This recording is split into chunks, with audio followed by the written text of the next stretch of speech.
What's going on YouTube and what's going on Facebook? I'm about to launch it in a couple seconds. What's up Facebook? What's up YouTube? Thank you guys so much for being here. I appreciate you. And I want to talk about a few things today. There's a gas situation. There's some sort of gas shortage they're talking about because of a hack. And also I want to talk about the lumber prices and the food prices because they're going upwards and there's not a lot of media coverage about it. But if you work at Lowe's or you work in a job like a handyman where you need to go to Lowe's, you're noticing this. A lot of families are noticing this, I think, with the prices of certain products going up. So we need to talk about what's going on because I feel like we're being slow walked into some sort of conveyor belt towards something that's not really healthy. Give me a thumbs up if you could hear me on Facebook because I don't see anybody live. I don't know if I'm cut off of Facebook or it's just messed up, but I'll figure it out. I'll go to Facebook real quick. So thank you guys for being here on YouTube. I got to just check if it's even working on Facebook. Let me see. Yeah, I don't know that it even is. I might have to restart the Facebook. I don't know. No one's there. Sorry about that. Apologize guys on YouTube. Yeah, no one even saw it. So I guess my Facebook doesn't work anymore. I have no idea. Let me just try one more time. I apologize once again on YouTube. I don't know. Maybe I'm banned from like going live on Facebook. That's never happened before. Let's see. Try one more time. And if it doesn't work, I guess I can't go live on Facebook anymore, which would be very fitting to what's going on in today's live stream, which is talking about the First Amendment that we don't really have anymore. So let's see. What's going on Facebook? I hope you're here because I tried to go live before and nobody came in. So we'll give it one more go and there's a chance that no one will ever come on my Facebook live stream again. Okay, there we go. Thank you guys for being here. There's some sort of error on Facebook. Thank you so much for your patience, YouTube. I appreciate it because I've been here for a few minutes. But if you're just joining on Facebook, yeah, I don't know. I was cut off the first time.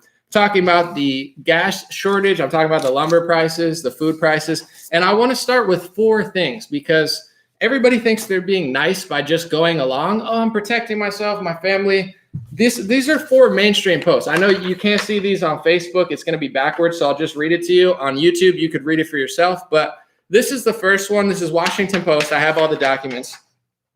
This is from September 25th, 2020. It says, the pandemic pushes hundreds of millions of people towards starvation and poverty. That's Washington Post, guys. This is not right-wing news. This isn't, some sort of crazy conspiracy theorist. Well, maybe it is because Washington Post, honestly, is not as accurate as they should be. But they know that this pandemic could possibly push hundreds of millions of people towards starvation and poverty. Do you know what that's known as if you push hundreds of millions of people towards starvation and poverty? Usually it's called genocide. When Mao Zedong did it with the Great Leap Forward, he killed upwards of 50, 60 million people. I don't know. It's debated 48 million.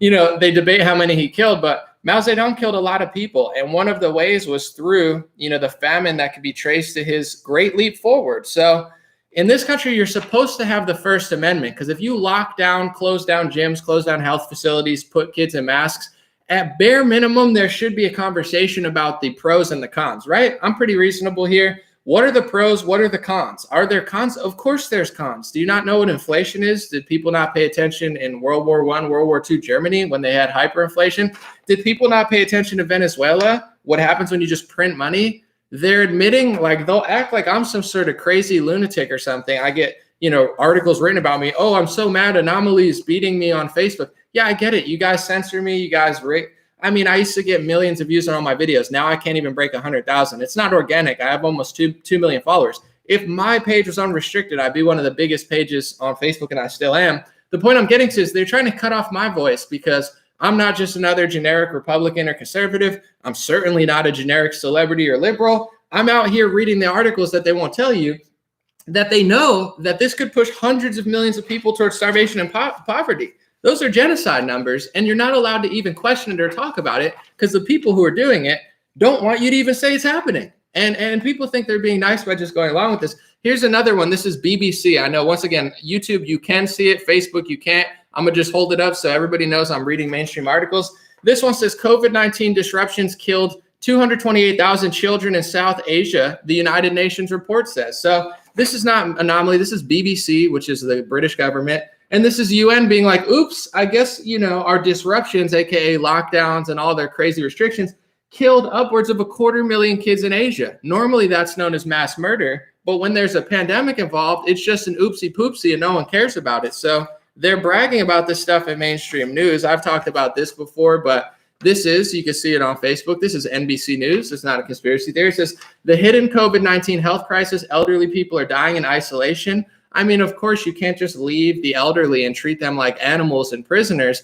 It's going to come at a mental cost, a psychological cost, and of course, a physical cost when you're not allowed to work out, see your family, go out, and they're scaring the crap out of you, raising your anxiety. And they brag about it in the news, or they talk about it. Oh, we know people are dying in isolation, but if you dare question our methods of, I don't know, hundreds of millions of people dying from a possible starvation, 250,000 kids in Asia dead because of their restrictions, and elderly people offing themselves. If you even mention that, they cut you off. These are sickos, and I will not stop. Last one, and then I'm going to get into the main story. I just want to show you guys. This is The Guardian, which is, mainstream news. COVID set to cause 400,000 surge in tuberculosis deaths because medics are diverted. So they went so psycho over COVID-19, a lot of restrictions, a lot of medics diverted, some because they were dealing with people, others because in our country, they shut down hospitals. I mean, it's not like, oh, we were just so busy all over the place, we had no doctors. They shut down every they did a one size fits all approach and said, everyone needs to shut down, not just New York, the whole country. So that does come at a cost when you do it around the world. And I'm not saying that's the reason, but I'm just reading the headline, 400,000 plus people dead, that probably wouldn't have died if there wasn't an overreaction. So if you total up all the deaths of what I just did, and I'm not saying these are all official, but 400,000 excess tuberculosis, 200,000 kids dead in Asia, and then hundreds of millions of people possibly, in starvation in the future. That's called genocide, but you're not even allowed to say it or question that they're doing it. I just realized, sorry about that. My microphone was way back there. Can you guys hear me better now on YouTube? I apologize, but I had my microphone back there. I wasn't paying attention. So point I'm trying to get to today is I want to talk about, obviously, the gas shortage, which seems to come from a cyber hack. We'll talk about that. But give me a thumbs up. Make sure on YouTube you can hear me better now with my microphone. But I want to also talk about inflation, because I had a great Instagram live with somebody today from Venezuela, and he escaped from Venezuela, came to America. I'm going to publish it tomorrow and take the highlights so you guys can see it. But he was talking about how they destroyed Venezuela, and they did two things. He said first they outlawed guns and tried to make it illegal. And he said overnight crime just surged because all these criminals realized that people were going to be helpless and restricted. And then the second thing he said was they printed money. They had all these ideas of, let's put 6 million people on food stamps. Let's do all this stuff so they vote for me. And then once they did that, he won the election. And he said after that, he just ran out of money. So he started printing money. That's exactly what happened here. It's simple supply and demand. And before I get into it, I just want to say this. I'm going to be out front. My whole life, I was, apolitical, I would say, but I leaned left. In 2016, I was still leaning left. I liked Bernie Sanders, Jill Stein. I was caught in that zone. And in the last election, I voted Republican. I registered as a Republican. But that being said, I think Republicans need to realize none of this started under Biden. I see all these comments, Biden's doing this, Biden's doing that. Don't get me wrong. I don't think Biden's a good president. I think he is going to be responsible for a lot of this stuff. He's the president. I mean, he needs to bear some responsibility. But all this money printing started under Trump and Republicans. It's not like we had a Republican president and Republicans in the Senate when we had a little majority. It's not like we had them saying, hey, let's not print money. This is a terrible idea. They all gave it it's the CARES Act. We care about you. We care about you so much. We're going to do a 50 or 49 state shutdown where we print trillions of dollars as your business closes. This is like AOC level stuff. This is Andrew Yang. This is Chavez. This is like Mao level. This was always that sort of thing. And I'm not faulting people who were like, oh, maybe this is a safe route. I'm not faulting anybody. I'm just saying in general, like this is the dream of the socialist or the communist to shut down everyone's business and just print trillions of dollars. This is what they've done time and time again. And this happened under a Republican.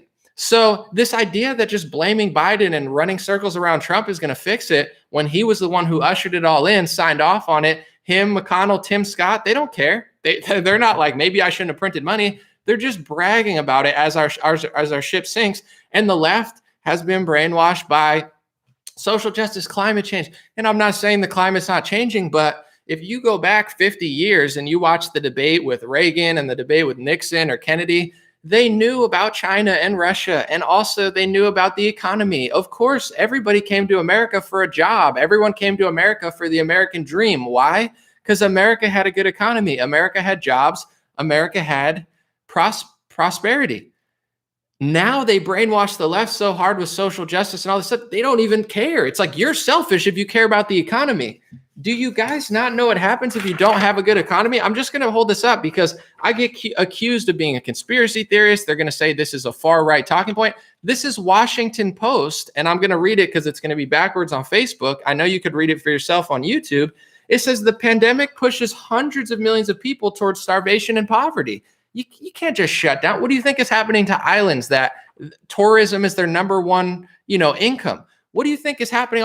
They're going to push hundreds of millions of people towards poverty and starvation. It's already happening with inflation. You're printing all this money, giving everyone $600. Everyone gets $1 million. It's like, yay, we're all rich. That's not how it works. You can't just print money. There is no value anymore, especially in these printing bills that Trump did and now Biden did. They give you $600 and $1,200. Where's the rest of the money going? Overseas to this country, that country, this corporation, that corporation, this research center, that research center. I mean, you got a little scrap and then they inflated the money. So people got to wake up because this happens all over the world. But in general, before I start talking about this stuff, this is going to come into play. It already is with the lumber prices and the food. And it's not just the Democrats. The Democrats are obviously the worst culprits. I get why people cling to Republicans for help because they definitely are doing better.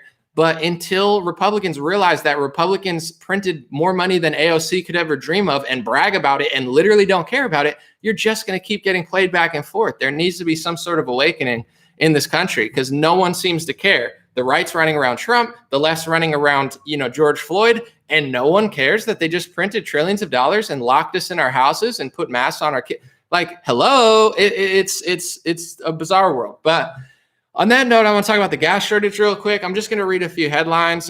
Don't panic over fuel shortage from halted pipeline, expert says. Man, you got to trust the experts, right? Everyone's got an expert. Every news has an expert. Experts. They're so good with COVID, right? They've only been wrong like 100 times now.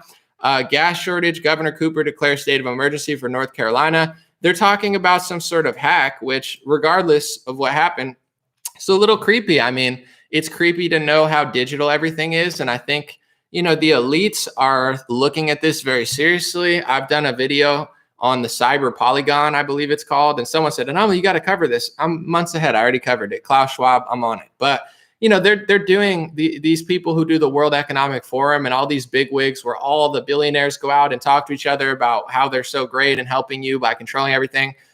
They've talked about how they see cyber, warfare or hacks as, a big crisis in the future. And outside of theories and conspiracies and such, I think it's pretty common sense. Everything's digital now. Any car that's like, within the last 3 years, it's a supercomputer on wheels. It's actually annoying because it's like, okay, I like all the features and stuff, but it's like, can you connect your phone and your whole, it's like, dude, slow down. Everything's on the grid. Our oil's on the grid. Our lives are on the grid. Our banks are on the grid. So at a certain point, I think our money was backed by gold. And now it's not only backed by gold, they're printing trillions of dollars and it's all digital. So regardless of anybody thinking anything, it's definitely something to think about where it's like, yeah, I don't know if someone could, damage a big infrastructure in this country, it could really send us in a bad situation. And it's, I feel like a lot of things have happened over the last year that are unprecedented. And if you just live in this world where you're like, it's a pandemic, it's like, yeah, but it doesn't justify anything. If you look into Mao Zedong, I did a whole video on it. You probably haven't seen it on Facebook because they're probably making it harder for you to see because I'm on target. But anyway, Mao Zedong, when he got into power, it's not like they just tell you, hey, we're going to kill tens of millions of people. Like, I don't think Hitler or Stalin or Mao Zedong, like, that's not their plan. Or if it is their plan, they don't just tell people, it's like, hey, I'm Joseph Stalin and I plan to just kill 6 million people or whatever. It's like, that's not how it goes. I'm Mao Zedong and I'm just going to slaughter tens of millions of people and starve them. It's like no one would vote for that person, or in general, they'd be on guard. I don't know if they even won an election, but in general, yeah, they don't tell you that. They're like, we're doing the great leap forward. We're going to take a leap forward. That's what Mao Zedong said. And then tens of millions of people died. So never in history has the mass murder told you, I don't think. I mean, maybe there's a straightforward mass murderer like, what was his name? Like Genghis Khan. Maybe Genghis Khan was like, yo, I'm going to just kill and have sex with a lot of women. Sorry if your kids are watching. That's just accurate news. Apparently, Genghis Khan was just all over the place having sex. That's just history. I apologize for knowing it. But anyway, you get what I'm saying? They're not going to just tell you. It's always hidden behind this guise of social activism or fighting for justice. That's always been the plan. So in this country, we're supposed to have the First Amendment, most importantly, not to hate on your neighbor, most importantly, to talk about government tyranny. And that's the same reason we have the Second Amendment. I talked to the guy from Venezuela today, and he was like, the Constitution is the greatest thing ever written. It really is. I mean, maybe not the greatest thing ever written, but as far as rules and authoritarian, you don't normally see a country where they're like, hey, you have the freedom to say whatever you want. You have the right to bear arms. Like, that's not normal. That's not usual. It's really important. I took it for granted when I was younger. As I get older, I'm reading all these books. I'm reading World War II books. I'm reading other systems, the communists. I'm like, wow, we are very lucky to have that written somewhere. And the fact that it's lasted this long, even though it's not in full force right now, it still plays a role in our culture. That's very rare. So the reason the Second Amendment's there, it's not for duck hunting. It can be for protecting your house against criminals. And I think it's important, but it's really to protect yourself against government tyranny, foreign or domestic, or, it's in the back of these people. If any country ever tried to invade America, they always used to say, behind every blade of grass, there's a gun or a person with a gun. And that's true. China, Russia, whoever you want to blame, they know that.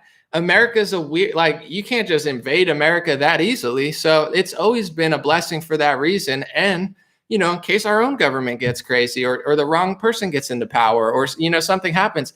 So to make a long story short, we don't have the First Amendment anymore. I mean, you could say that we do, but most of and this is a trick that they did during the pandemic where people too brainwashed by partisan politics, left or right, they haven't put this together.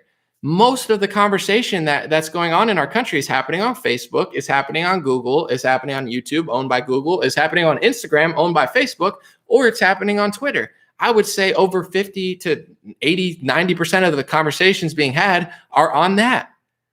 So during the pandemic, they took away concerts. That's a way to speak to people in person. Well, you don't have that anymore. Well, what about church? Well, you didn't have that anymore. What about Coachella? Well, you don't have that anymore. What about, the bar Saturday night to talk to your neighbor? You don't have, they took away in-person conversation. So at that point, you could say almost 100% of conversations were happening digitally, maybe 90, 95. And most digital companies or most digital conversation is going through these 3 or 4, big sites. And they don't believe in the First Amendment. They don't believe in free speech. In fact, they're allergic to the truth. They're allergic to conversation. They don't want me to use their own articles. They love the Washington Post. I mean, Jeff Bezos owns it. This is like as deep state gets, the Washington Post. They're saying this. I'm not making this up and conspirizing this. I read this article. It's pretty solid. The pandemic is pushing 100 million people, hundreds of millions of people towards starvation and poverty. So if that's even a possibility that's happening, I'm not saying it's going to happen, but if that's a possibility, that would be one of the biggest genocides of the modern era, maybe the biggest genocide, a world genocide.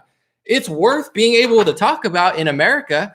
I should have the First Amendment to be like, hey, maybe we could save grandma. Maybe we can help the kids protect from COVID. Maybe it's a good idea to shut down, but maybe you're going to kill 100 million people and genocide more people than Mao Zedong, because that's clearly a possibility if even the Washington Post is admitting it. So how come I can't say it? Because Facebook, Google, Twitter, they're all complicit. And these type of conversations, I'm not grandfathered in. I'm fortunate enough to be, I think, so smooth and so accurate that, Facebook has not been able to really do anything at this point as far as shut me down, because I'm more accurate than their favorite people. But they're definitely restricting my videos. I used to get 10,000 people in live streams, 8,000 people on average for a while. And then all of a sudden they restricted my page. My videos would get 200, 300,000 on average when I did a long form video. And now they get under 100,000. I know they're being restricted. How do I know? Because I have 300,000 followers on Instagram and I'm getting 20, 30,000 shares, 300,000 views. And on Facebook, I have 1.5 million people and a bigger audience, and I'm getting 2,000 shares. They're not letting people see it. They're redirecting people to Ben Shapiro so you can hear about the libertarian values of mandatory vaccinations, because that's really going to help you. So it's a joke, but the point I'm getting to is I don't care who says it. If it's a possibility that hundreds of millions of people can die from starvation, and Facebook's not allowing you to talk about it, and they're trying to cover that up, how are they not complicit in what could be, I'm not saying it's going to happen, but the biggest mass murder on American people if you tank the economy, force inflation, stop people from talking about it, destroy like every tourist attraction everywhere, all over the world, and send our currency and our constitution spiraling. So we're supposed to have the First Amendment to talk about tyranny, but they're using the pandemic, just like they use racial activism, as a guise to stop you from saying it. So if there is, I don't know if there is any liberals watching still, I hope so, because this is a message for humanity. But, you know, if there's a liberal watching, you have to understand nobody just said, like Hitler, Stalin, Mao, whoever you want to blame, whoever you hate the most, whoever, you know, you learned just killed a lot of people. None of them just said they were doing it. None of them were like, this is there. It's always hidden behind something else. And also there's other factors that go into play. Like in Germany, I always talk about this. I don't remember this being a highlight when I learned about Hitler's rise in Germany, but inflation was a huge, huge part of it. As far as Germany was screwed, like that's just real history. They lost World War I. They had so much debt.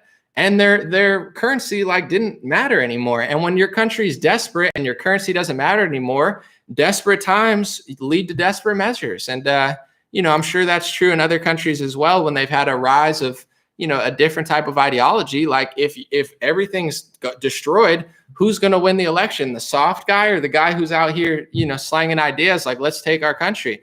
So if you want to prevent something like that from happening, you have to get to the root of it, which they don't do. But, you know, gas shortage, it's just interesting to me that this pandemic has normalized so many things. If you take out politics, this pandemic has normalized food shortages. You know, in March and April, food limitations, you know, you can only have one thing of water. Only take one. You know, I try to buy meat. I try to buy you know, water, glass water bottles. I'm limited. I don't think I was always limited. Just buy one. So now food limitations are part and parcel in America, and they haven't gone away. That's a little creepy. We were just talking about socialism and communism a few years ago, and now we have food shortages and food price raise and food limitations. And now we're talking about gas shortages. I'm not saying it didn't come from a hack, but it's a little creepy. I mean, our whole country runs on gas. We know that they're trying to do, you know, the agenda to basically take away gas cars, and now there's a gas shortage. It's very interesting. It's normalized lockdowns, which is really, I would just argue, human slavery. And people don't like, that's a touchy word for people because historically, obviously. But if you look at the word enslave, you know, I'm trying to find where it is. It's probably in my room, but I have a dictionary from the 1800s.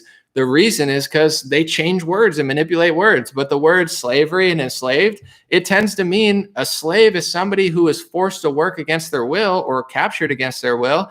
And the word enslave means to lose freedom and a loss of freedom and a loss of choice of what you want to do. That's what happened to America. I'm not saying it's as bad as it was in the past, but it'll get there. If inflation hits, it'll get there. If there's a food shortage, and you'll be wishing that, you know, people were allowed to say something. So, you know, mask wearing and lockdowns, I mean, that's just normalizing the government being able to decide you go bankrupt, you're going to be poor. What are you, a personal trainer? You help people get fit? Oh no, that's dangerous. That's unhealthy. What's really healthy is just taking as many pharmacy pills as we give you and getting the pharmacy injection as soon as possible. Get it. Eat a donut and do pharmacy, just everything pharma. That's what they've been allowed to do. They've always been pushing mass pharma in this country. You can find a CNBC article that says America at one point was 5% of the world, doing 80% of the opioids. We're jacked up on pharma. Pharma loves to take advantage of Americans and just fill us up with their products. So now they have the justification to shut down your healthy business where you keep people healthy. And they're allowed to open Costco and Walmart, and you could stand on top of each other in a line with 100 people, but you can't do yoga with 3 women or men for that, case. I just think women do yoga more. Nothing wrong with men doing yoga. I'm just saying. This is crazy. How do liberals not understand this? I don't get it. And I know a lot of conservatives, most of them get it, but some don't. They're like, oh no, I'm going to wear this face shield for 3 years. And this is totally normal. It's not normal, and it's not healthy, and it's not safe. It's very, very dangerous. It's physically dangerous. It's psychologically dangerous. It's mentally dangerous, and it's economically dangerous. I'm just going to keep bringing this up because if I don't, they always try to say, oh my God, he's making up stuff. This Washington Post. The pandemic pushes hundreds of millions of people towards starvation and poverty. If that happens, that's genocide. And in this country, you should be allowed to at least have a discussion about it. Maybe this isn't a good idea. Maybe it is a good idea. I, for one, certainly think it's not a good idea, and I have a lot of research to back that up, but they don't even want me to be here telling you this. They're so complicit, it's insane. And with, gas shortages, food and lumber, I don't want to scare people because fear is not the answer. That's how they control people. They scare everybody. Well, I don't want to get it, but I have asthma. But I don't want to get it, but I'm scared. I want to travel. I want to go to Coachella. I want to go to Italy this summer. It's like, that's how they get you. The fear of missing out, the fear of not being able to travel, the fear of catching a disease. So they scare everybody, and that's how they control people. So I don't want people to be afraid because that's exactly how they win. People are afraid, so they comply. People are afraid, so they don't say anything. People are afraid, so they comply, don't say anything, and then try to spread fear to others. We don't buy into the fear. However, if you talk to anybody that's not completely brainwashed by partisan politics, if you talk to anybody from a country that's dealt with inflation and you ask them, how did this happen? How did Venezuela go from the richest country or one of the richest countries, maybe oil, they have so much oil, they were doing really well.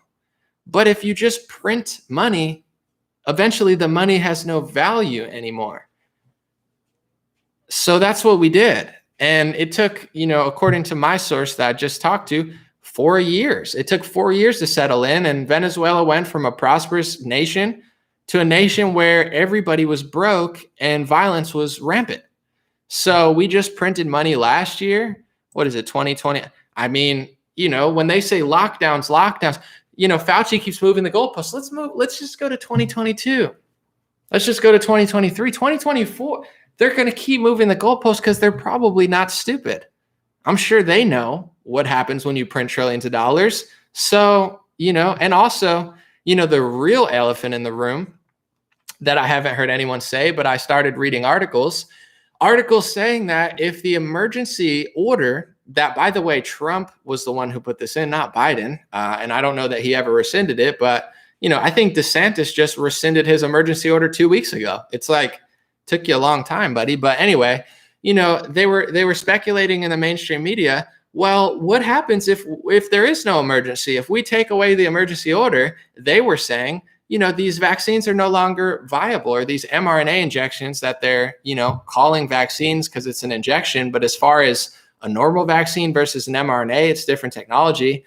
They're emergency use authorized. And I've said this a bunch, and I think thousands of people have learned about this. I haven't told people to get it or not get it, but this idea that these are FDA approved, they're not. They're actually factually not. And Facebook hates when I say that. So I'm just going to keep saying it because it's a fact, and they hate the facts. What they like is bipartisan, like totally phony organizations that act like they're, fact checkers, but they're really just trying to cover up for people.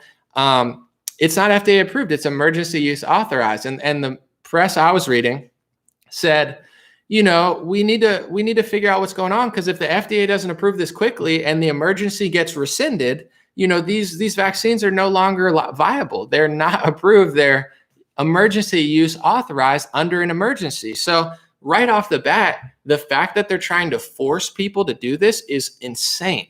Trump said, the right to try. He passed the right to try, which was if you're on your deathbed, you have the right to try and experiment with other medications. I think that's a great bill, or whatever it was, executive order bill. Hey, if you're dying, just try whatever you want. You have the right to try. That's a lot different from this is not approved. It's an emergency thing that we haven't, gone through everything yet. However, you have to take this or you can't travel. You have to take this or you're getting segregated at baseball games. You have to take this or you can't go to Israel. You have to.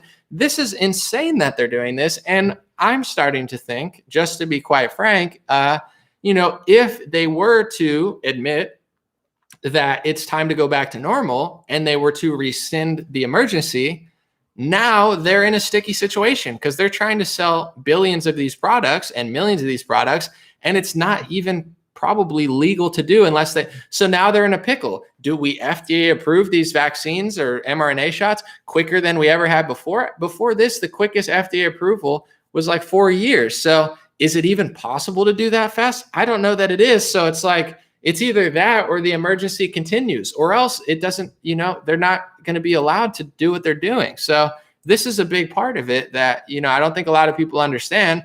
And I get why people don't understand it, because you're not allowed to talk about it. Most mainstream media won't touch it. I believe Tucker Carlson's the only one who will. On Facebook, YouTube, and Google, they're just cover-up organizations for big pharma. You can't tell the truth about them. You can't question them. God forbid you just don't want it, like as personal autonomy. I don't just walk around and take every pill. In fact, they tried to give me pills when I was a kid, and my mom said no. Thank God, because that's what they do to kids. They're just jamming ADHD pills down people's throats. Not every kid had ADHD. Some people do. Some people are creative. I ended up being a musician, an entrepreneur, a news analyst. Like I'm lefty. I like to create. So I wasn't good in school. It wasn't my thing. I don't like to listen to other people. I like to do my own thing.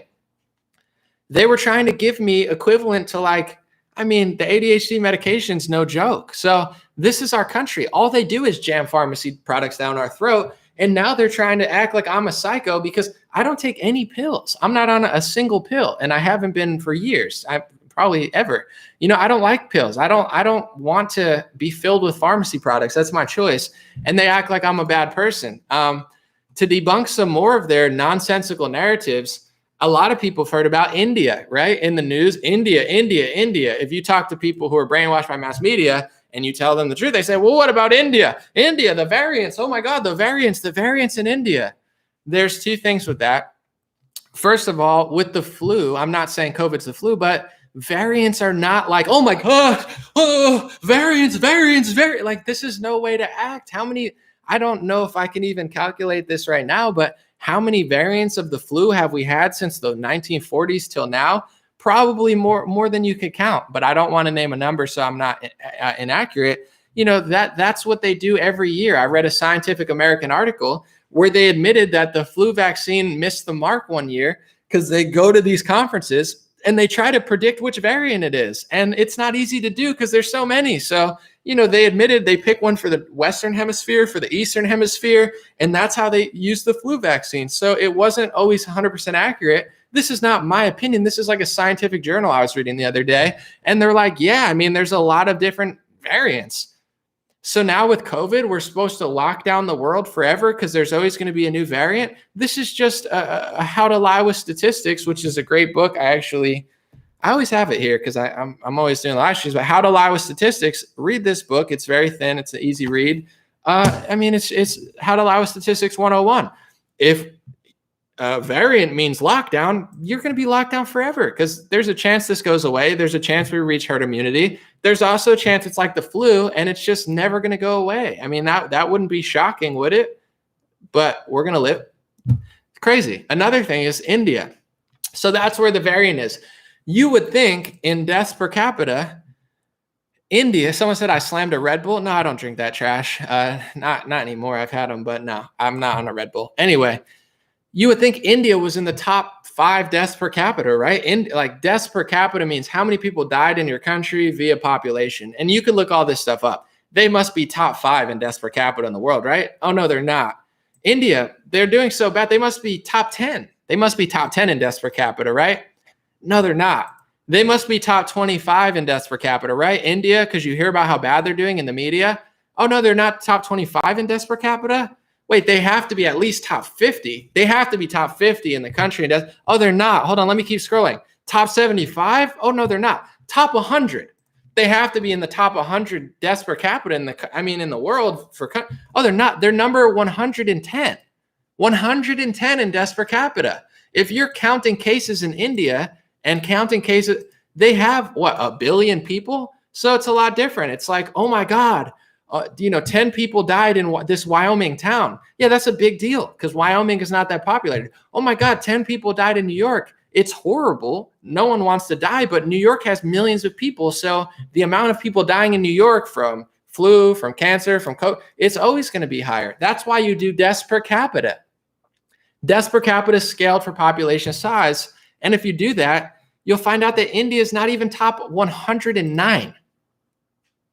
But this is the power of the media. They can make the guilty look innocent and the innocent look guilty. They can make the mountain look like a molehill and the molehill look like a mountain. They can ignore 99% of crime and focus on 1% and make the 1% look like the 99% and look the 99% like it doesn't even exist. And that's what the media does. They're the most wicked entity on planet Earth. All they do is lie. All they do is censor. All they do is steal. All they do is close down people's social media accounts when they question them. They're manipulating their power to take away our freedom of speech to accurately call them fake because they are fake. They're lying. Is it great what's happening in India? No, India has a lot of problems. India has poverty problems. India has a lot of problems. India was never, there's great parts of it, but Mumbai is packed. The streets are packed. There's always been issues in India. So now you get to lock down their country forever because there's a variant and they're not even 100 and they're 110th in deaths per capita. And I've been checking every day. It's not even moving down the list. I'm sure it will eventually, but this is insane that people are this dumb or this careless. Like, it took me 3 minutes to look this up. I was shocked. I was like, I couldn't even find them on the list because they're doing so much, the numbers. My gosh. So we'll see what's going on. I'm going to read some comments. Someone said prayers for India. They could always use your prayers, but this idea that it's pray for India in the United States because all these lockdowns are going to kill more people than they ever say. Don't pray for India because the media told you to pray because everything's going haywire. They're manipulating data to act like, it's the worst thing in the world when they're not even top 110 or 109. So pray for them, pray for everybody, but it's all media manipulation. They have and they do this with crime too. I grew up, and I'm going to be honest, and I was into social justice. My whole high school, I cared about people getting locked away for marijuana charges. I still think that's ridiculous, to be honest. In a sane country, we would focus on violent crime, heavy crime, zero tolerance policy for bad crimes. Smoking marijuana, drinking alcohol, if you're not hurting anybody, I don't see why so many people get locked up for that. But in general, I cared about disproportionate crime. I cared about the Black community. This is what I grew up on. I listened to rap music. I'm like, I'm into social justice when it makes sense. And here's what I learned about modern day liberals, which I don't feel like I was this way, but maybe I was and just brainwashed. They don't care about Black people. They don't care about Black children. They don't care about Black lives. What they have is anger for white people, and they have anger for the police. How do I know this? And I'm not Black the Blue Lives Matter. That's not my thing. There's good and bad police. We get it. But they don't care when kids die unless there's a narrative for the cop.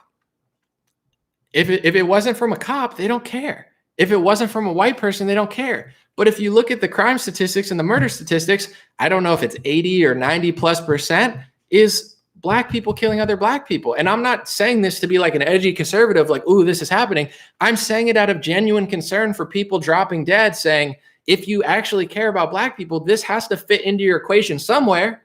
You could talk about the police, you could talk about white people, but are you going to mention the elephant in the room, which is the majority, if not virtually almost all statistically of people getting killed? You go to some of these cities and they got on the schools, they got lists of kids who are dead.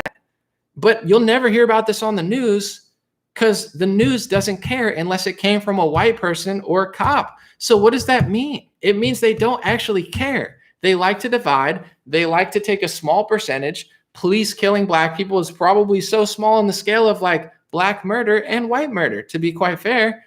But that's the big scoop because it gets clicks, it riles people up, it sends tens of millions of dollars of fundraising towards Act Blue, which is progressive and Democrat causes, and Marxist organizations like Black Lives Matter that pretends that they're apolitical when they were trained by like, radical Marxists with connections to literally people who bomb buildings and stuff.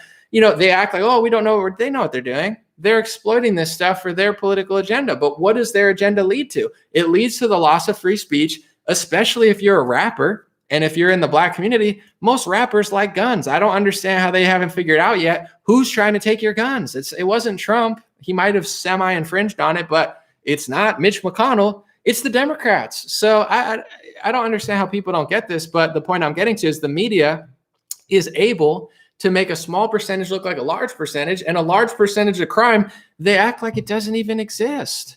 Like Asian lives matter. Yes, absolutely. But where is most Asian crime? It's going on in the major cities. Why is there so much crime against Asians in the major cities? Because major cities are not safe. They're filled with too many people who will commit, violent acts against elders, and it's disgusting. But this idea, it's like you have the NBA, they don't care about Asian lives. If you want to save your grandparents, move them out of Los Angeles or San Francisco. A lot of them own stores in the hood, and people in the hood don't like that. I mean, if you go to a lot of parts of Brooklyn and stuff, a lot of Asians own like corner stores. So they're in this neighborhood, a high crime neighborhood where demographically they're in the minority. And, they're surrounded you go to certain areas of Brooklyn and stuff, it's usually an Asian or an Indian guy who owns the store. And, this is not the most safe neighborhood. So it's a bold move to even be there. But, it's like, if you really want to get to the root of they're acting like it's this right wing white thing. It's like, it's really not. Like, are there going to be some crimes, Asian, white, Asian? Of course. Bad people are bad people, but all of their activism is fake. They don't care about literally anything unless it fits their racial or police narrative. And I'm not even a big police activist. I think there's corrupt police. I'm just saying, if you actually cared, they would cover 99.9% of the stories, but they don't. Left-wing activism is, more about their hatred of two groups than it is about their love for one group. And that's sad. When you're motivated off hate, it's very sad. And the anti-Trump stuff, it's like, I don't even like Trump that much anymore because I feel like he sold out the country with his $1 trillion printing bills and Operation Warp Speed. But somehow liberals never make sense to me. It's like I could agree with them about not liking Trump on something, but they never make sense. They're like, I hate Trump because he wants to build a wall. It's like he's concentration camps at the border. It's like, no, what are you talking about? They're like, dude, he's trying to kick trans out of the military. It's like, bro, I can't even go in the military with long hair. If they say cut my hair, you can't transition in the military, just like I can't go in if I have a heart problem. It's not a party. It's not West Hollywood. Woo! It's the U.S. military. They have the right to refuse service to anybody, including me, for not getting a haircut. And you think Trump hates people because he's saying you shouldn't have a sex change in the military? It's like, are we that pathetic? I think I know the answer.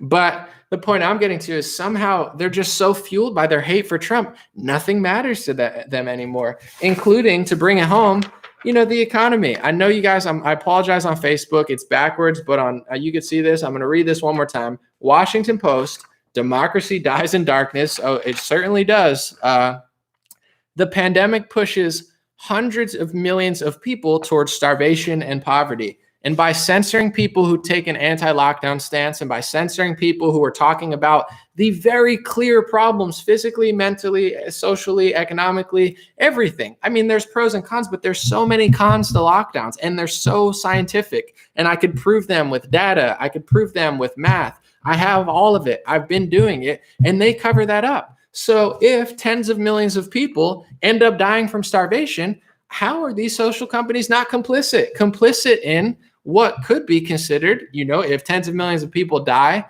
because of their wicked ways and lockdowns, how is that not genocidal? It's the same thing. Mao Zedong didn't say, I'm just going to starve a bunch of people. He did same with Venezuela. Oh, social justice here, welfare here. Yeah, we're going to help all the poor people. And then the value of the currency didn't work anymore. If your currency doesn't work, imagine going to the store with $5,000 and not being able to buy a piece of bread. I pray that doesn't happen. But this is such a fragile system. I'm grateful to be here. I'm grateful even for what's going on right now. But, if enough people aren't grateful, we're going to lose it all. So, gas shortage, we'll see what happens with that. Price of lumber and food are going up because obviously, and at a certain point, I can't control everybody, but Democrats need to wake up. What are you guys doing? And Republicans need to stop running around like chickens with their heads cut off around Trump or around like liberal narratives. It's like you guys just, not everybody, I don't mean to be condescending, but the amount of influencers I'm watching just run around circles like around Trump and just like, ooh, Trump and DeSantis. Like, no, Trump, like, why would Trump run and DeSantis be the vice president? You would destroy the country. DeSantis in Florida helped more than Trump did. He did more to save our country. It was Florida opening that showed Texas they can open. It was Georgia opening. They were the first one to open. Trump didn't even want Georgia to open. It was Governor Kemp who opened before Trump. But now everybody hates Governor Kemp because of the election. I get it, but you guys don't even realize he was more anti-lockdown than Trump was. Trump complained when he went against his lockdown orders. Point I'm getting to is if you took DeSantis out of Florida as a vice president doesn't even do anything. What do? Just stand there? So you're going to take him away from one of the most influential positions? Really, DeSantis, although he has his shortcomings, he helped save America more than virtually any other politician by opening and showing you could do full-scale events and being a trendsetter. Why would you ask for Trump to run, who locked the country down, did Operation Warp Speed, and take away the governor of Florida in a position that doesn't do anything? Either have DeSantis run for president or leave him in Florida. Never put him as vice president. That's a trap. But the point I'm getting to is I'm watching all these influencers. They would rather just they're like Trump, Trump, Trump. It's like, guys, you're talking Trump, Trump, Trump, Trump, Trump. They're talking pandemic, pandemic, pandemic. And our country is just being gutted on every level. And both sides of politics are kind of in on it. To a lesser extent, it's got to come from the people. We got to do better. And I don't know at what point people are going to realize this, but all we can do is, I could keep making content, keep doing stuff, keep showing up, and trying to spread the word. That's it. I'll read a few comments. Thank you for being here. Someone said DeSantis and Tim Scott for vice president. Listen, Tim Scott is not who you think he is. I'm not getting dramatic. Like, I know the guy, but he's a politician. He's stale. He's boring. And he's a phony. I mean, just because he's a black Republican, people are like, oh my God, Tim Scott, he's fighting critical race theory. He bragged in his speech about COVID bills. We passed COVID bills, bipartisan COVID bills. That's socialism, guys. He printed trillions of dollars. Tim Scott, Trump, McConnell, they're all responsible for the inflation that's going to come in 3 years. And he's bragging about it. These people are not your best friend. It's like, you got to stop idolizing these politicians. Tim Scott is a joke. DeSantis earned it. He did enough to be impressive. Tim Scott, what is he doing besides bragging about socialism? Do you get what I'm saying? You hate AOC because AOC is a socialist. Trump does socialism. Tim Scott gets on stage and say, we did bipartisan socialism. The Democrats want to do partisan socialism. And you guys clap like, come on, guys. You got to stop being this easy to fool. It's like Nikki Haley and Tim Scott. No, please no. He does not deserve to be vice president. Or maybe he does because they don't actually do anything. All right, we'll read a few comments. Someone said, I agree so much about DeSantis as a Floridian. He needs to stay here, president or bust. Yet him being vice president's a joke. I mean, and Trump would do that. You guys are not like, Trump has got pros, got cons. I'm not going to say I know the guy, but if he was smart, he wouldn't run. I mean, it's like, we're just going to, I don't know. I would never vote for him again. In the primaries, never. I would sit out or vote for DeSantis, Rand Paul, anybody but him. He put on a smile, put on an act, and in crunch time for America, when we needed a conservative leader the most, he became the furthest left leader ever, never apologized for it. DeSantis apologized. Trump never. Operation Warp Speed, lockdowns, I did it, bipartisan. He ruined the country almost more than Obama did. No one wants to say that, but I will.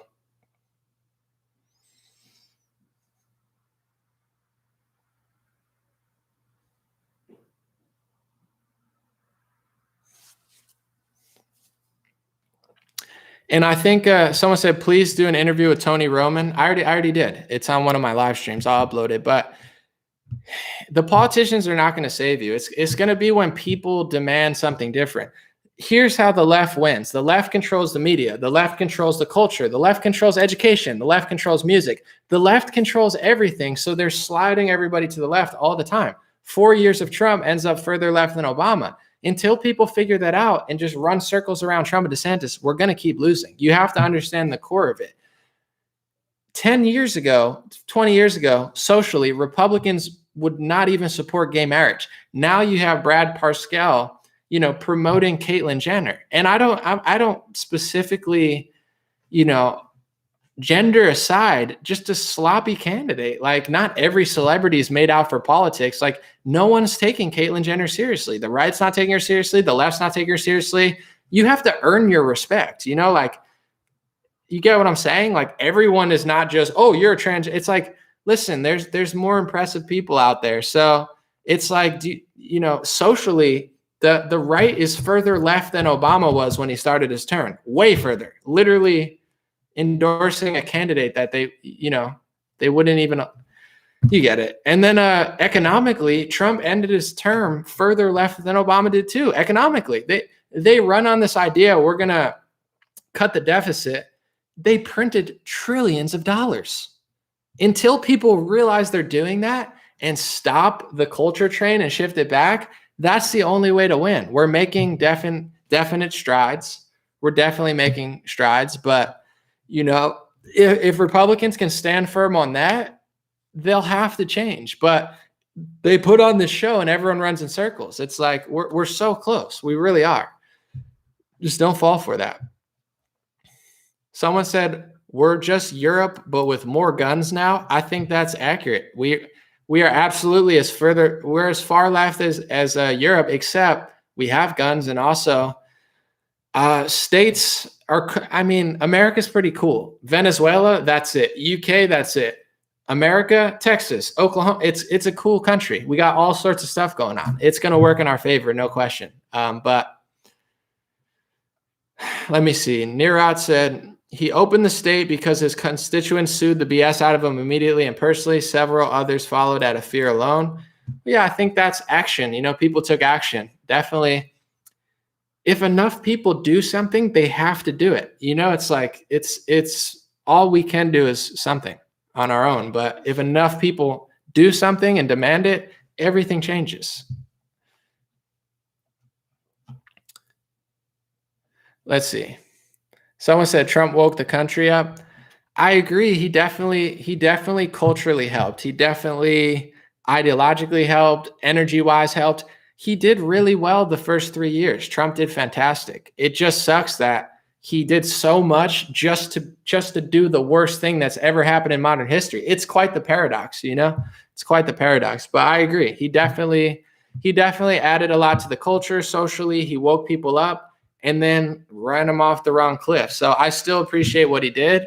I think it definitely matters. But if in hindsight, if he could have not printed trillions of dollars and sending our country spiraling towards communism, would have been appreciated. But apparently he's really proud of it. So at a certain point, it reminds me of like O.J. Simpson. And I'm not saying Trump's that bad, but it's like O.J. Simpson was a great football player, and then some people feel like he did something. I'm not going to say he did because he was innocent and I believe in the courts, but it's like, I don't know. Am I still like a number one fan? I wasn't even that wasn't my era of football, but you get what I'm saying. It's like, yeah, he did a lot of really great stuff. And then, shout out OJ though, besides his Liz Cheney comment or whatever I was reading about, he's got an interesting Twitter feed.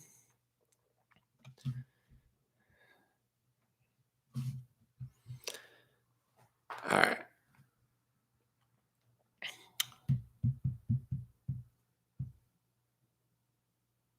What do I think of Dr. Shiva? I like Dr. Shiva. I don't watch all his streams, so I say this with, I wouldn't say caution, but sometimes people are like, "Arr, arr." Like when you get to a certain point and you reach enough people are like, oh, what about that? I'm like, I don't watch everything he does, but I've spoken to Shiva twice. He's a very fun guy to talk to. I think he's very interesting. He's very smart, very energetic. As far as what he's been saying recently, I'm not sure. I know his team wants to do another interview. I've just been busy. I have like 800 unread emails. On that note, I want to say if people are still here, thanks to everybody who booked a cameo for Mother's Day. It was really fun. I have a good time like doing personal shout outs and stuff. It's very fun, very rewarding, I think, for both sides. So, someone was like, and now you're a sellout, you do cameos. I'm like, it's actually really fun. I mean, I enjoy it thoroughly because I get to do personal messages for people. I have a blast with it. I don't half-ass it. I try to do a good job. So thank you to everybody who did that. I had a great time. Very fun. Hopefully I made a few mothers extra happy on Mother's Day. How do I keep up with everything that's going on? I mean, I don't know everything. That's why like someone was like, talk about Israel and Palestine the other day. And I literally didn't know. I mean, I knew something was going on, but it's Israel and Palestine. Something's always going on. Sometimes people think I know it. I don't know everything, but as far as keeping up, I don't know. I've been blessed, I guess, to do this, full time. I was inspired to do it before I ever made a single dollar, before I ever, got rewarded financially at all. I was just into it. And, I was blessed. I put my passion into something and it worked out. And I didn't even mean to do this, but I spent years researching, reading articles.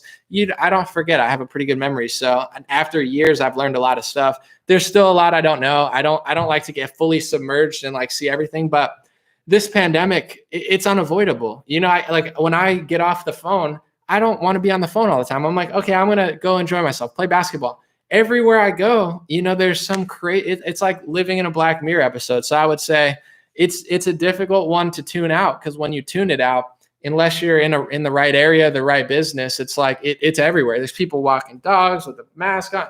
It's very strange stuff. So I can't avoid it, unfortunately. Jared Time said, great content. I think Trump made boomers just trust the media, but now they can't discern the truth anywhere, like with Q. Yeah, no, he definitely woke up the older generation to the media being so fake. Like a lot of people did not realize it, and he exposed that. But yeah, I mean, it's unfortunate because there's so many people lying and there's so much deception out there.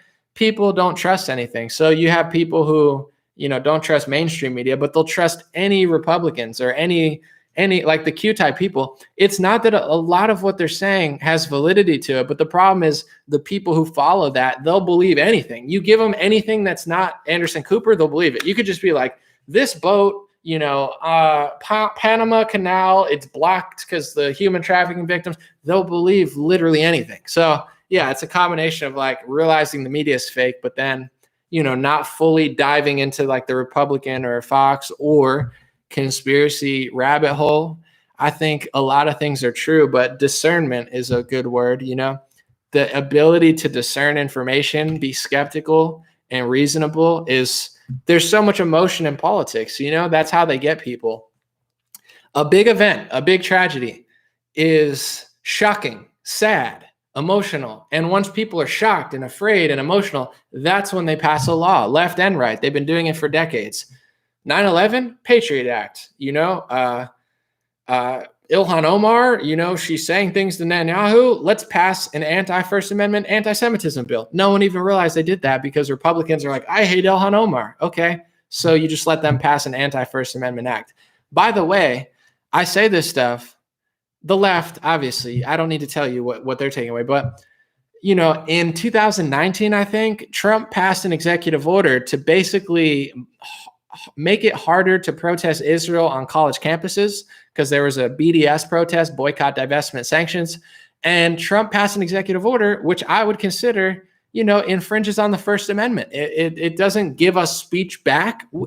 We don't need more taxes. We need less. We don't need more speech regulations. We need more speech. Trump did the opposite and no one even realized it.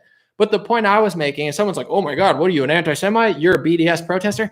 I don't protest BDS, but this is not what free speech is about. You're supposed to defend it for the people you disagree with. That's Everyone's always known that. But now the right wing calls me an anti-Semite when I stand up for the Constitution. And guess what happened a year later? You give up a protest for the people you despise the most, and now you lose a protest. You lose a church. That's how the Constitution works. So it wasn't just the left that gave away the Constitution. It's the right. It was Trump. But people don't realize it because they hate Ilhan Omar so much. It's like it's this constant game of left and right fighting emotions, and both parties are every year, omnibus bill, omnibus bill. Trump said he would never do it again, and he did it in 2019, and it was bad. It infringed on smoking age. Like, you can go to war and die, but you can't have a cigar or buy a blunt wrap. It's like it's all a joke, and it's hard for people to realize that, but it's a combination of realizing, yes, I think Republicans preserve more freedom and it's worthwhile. But no, they're not doing what you think they're doing. Like, they're just not. And it's hard for people to realize that, but that's what they do. Use emotions, use people you hate and love to deceive you to pass a bill that takes away your freedom. And it's been bipartisan for decades now.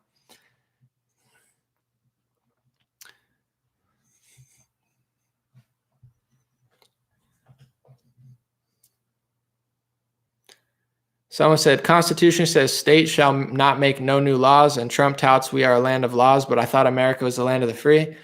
Well, I mean, I guess there's always been some laws, but I think in this country, we need freedom. We need speech back. I don't know that we need more rules unless they're common sense. I don't know. It's a balance. All right, let me read some stars. I apologize I'm late, but I always forget. Sorry, I got a lot of screens going on. Larry said, I'm going to read this real quick. Thank you, Larry, for the super chat. He said, scary thing coming is the obvious housing market crash.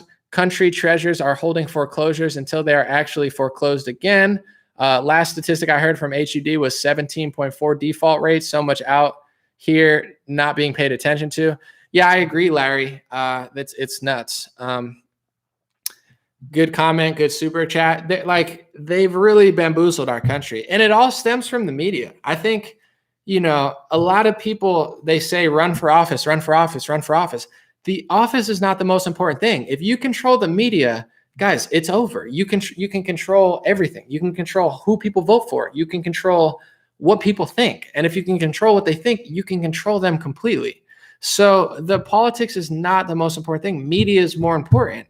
You got to understand. So when people are like, run for office, it's not more important than what I'm doing.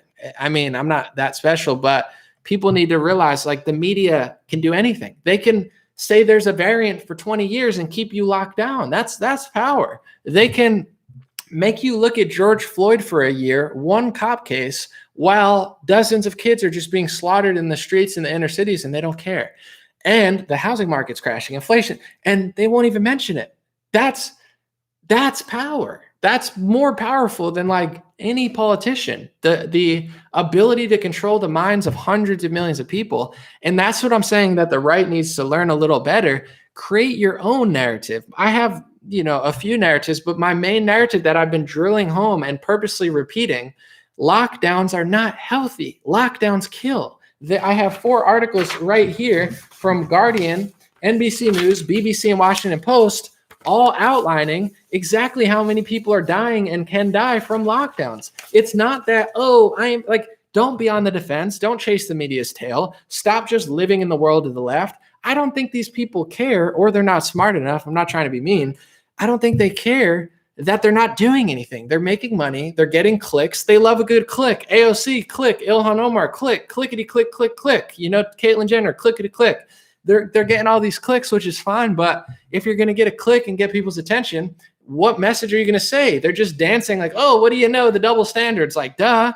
But how are you waking people up? What are you doing to create your own narrative? So even if you're covering that, you can infuse it with a message that's more power. The Republicans are just running in circles. You got to create your own narrative. And the narrative here is lockdowns are destructive, socially, mentally, physically, economically, also, I'm forgetting now, but I don't know. You guys get it. But create your own narrative. Don't live in their world. Someone said everyone's taking the bait. Of course. Oh, I was going to say the testing. The testing, it all runs by testing. Why are they freaking out about India? The testing. Oh, there's all these cases. Yeah, but there's also way more people, and the death, it's about people dying. You don't want excess people to die, but they're not even top 100 in deaths per capita. So what, you get what I'm saying? If you don't realize how they're testing, how they keep changing the cycle rate depending vaccine, it's all one big show of how to lie with statistics. And I don't have a PhD in math and economics. Like, this is simple math that if you completed 5th grade and can do basic addition and multiplication and division, you can do it just like me. I'm not Albert Einstein. It's so easy. I figured it out in March before I knew anything about the testing, just calculating the death rate and how many people they were testing. How come no Republican can do this? No one else in the media can do this? I know there are some people, I'm not saying nobody, but not as many as there could be. If we have 100 million people in this country who agree with me politically, where are these people?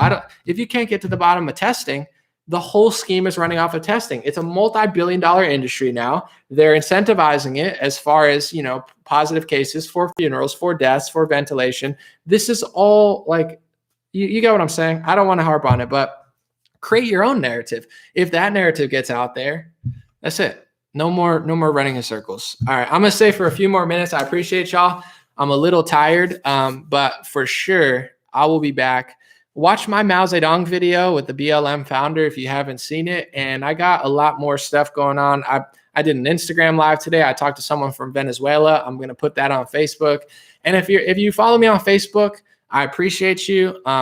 We've done well. Follow me on Instagram or YouTube because you might not see my videos. I know they're definitely restricting me. I'm like target number 1 now because they're mad that I beat them or something. Like I wasn't even playing a game, but apparently I beat them. They're like, Anomaly got the number 1 Johnson & Johnson post. Like this is middle school or something. These people are so pathetic. Like, oh yay, okay. I just posted a CNN article. I didn't think it was like this competition, but apparently I won. So just give me a gold medal and we can move on. But instead now they're looking at my page, with binoculars and trying to I don't even know what they're doing, but my Mao video, it was just crushing and then it just stopped. I'm like, all right, they're not letting people see this, but all good. Instagram, Dream Rare, DreamRare, Dream Rare on Instagram, YouTube, you can figure it out. You can find me. Yeah, you get it. Anthony said, what do you say to those who say you are controlled opposition, capital U? I would say just watch my videos and watch the information. Everybody says things, everybody talks, but look at my videos, watch the information, research it. That's it. I don't know. People get mad at all sorts of things. People say, I had one guy on Instagram. He did geometria and added my name up to Chris Sky's name, who I'd never even met. I just did an interview. And he said, Anomaly's controlled opposition because I did calculations of his name. And I'm like, it's like a chick with tarot cards. Not everybody's good at tarot cards. Like, you're not good at geometria. Give it up. But I don't really care what people say. I'm sure there's a lot of people saying a lot, but I would say it's pretty clear in my case, as far as the work I do, the information I put out, it's pretty obvious. But if people want to feel that way because I hurt their feelings with some opinion I said or something, they have the right to say that. But I don't know. I don't really care, to be quite frank. Someone said, you always cite my sources. I'm pretty clean with it. I'm pretty clean with my research. It's pretty straightforward. I mean, I'm not trying to brag, but like some of the stuff, I got over 1 million views with this book. I did a book report like I'm in school, and it got millions of views, literally millions of views, telling people to read this book.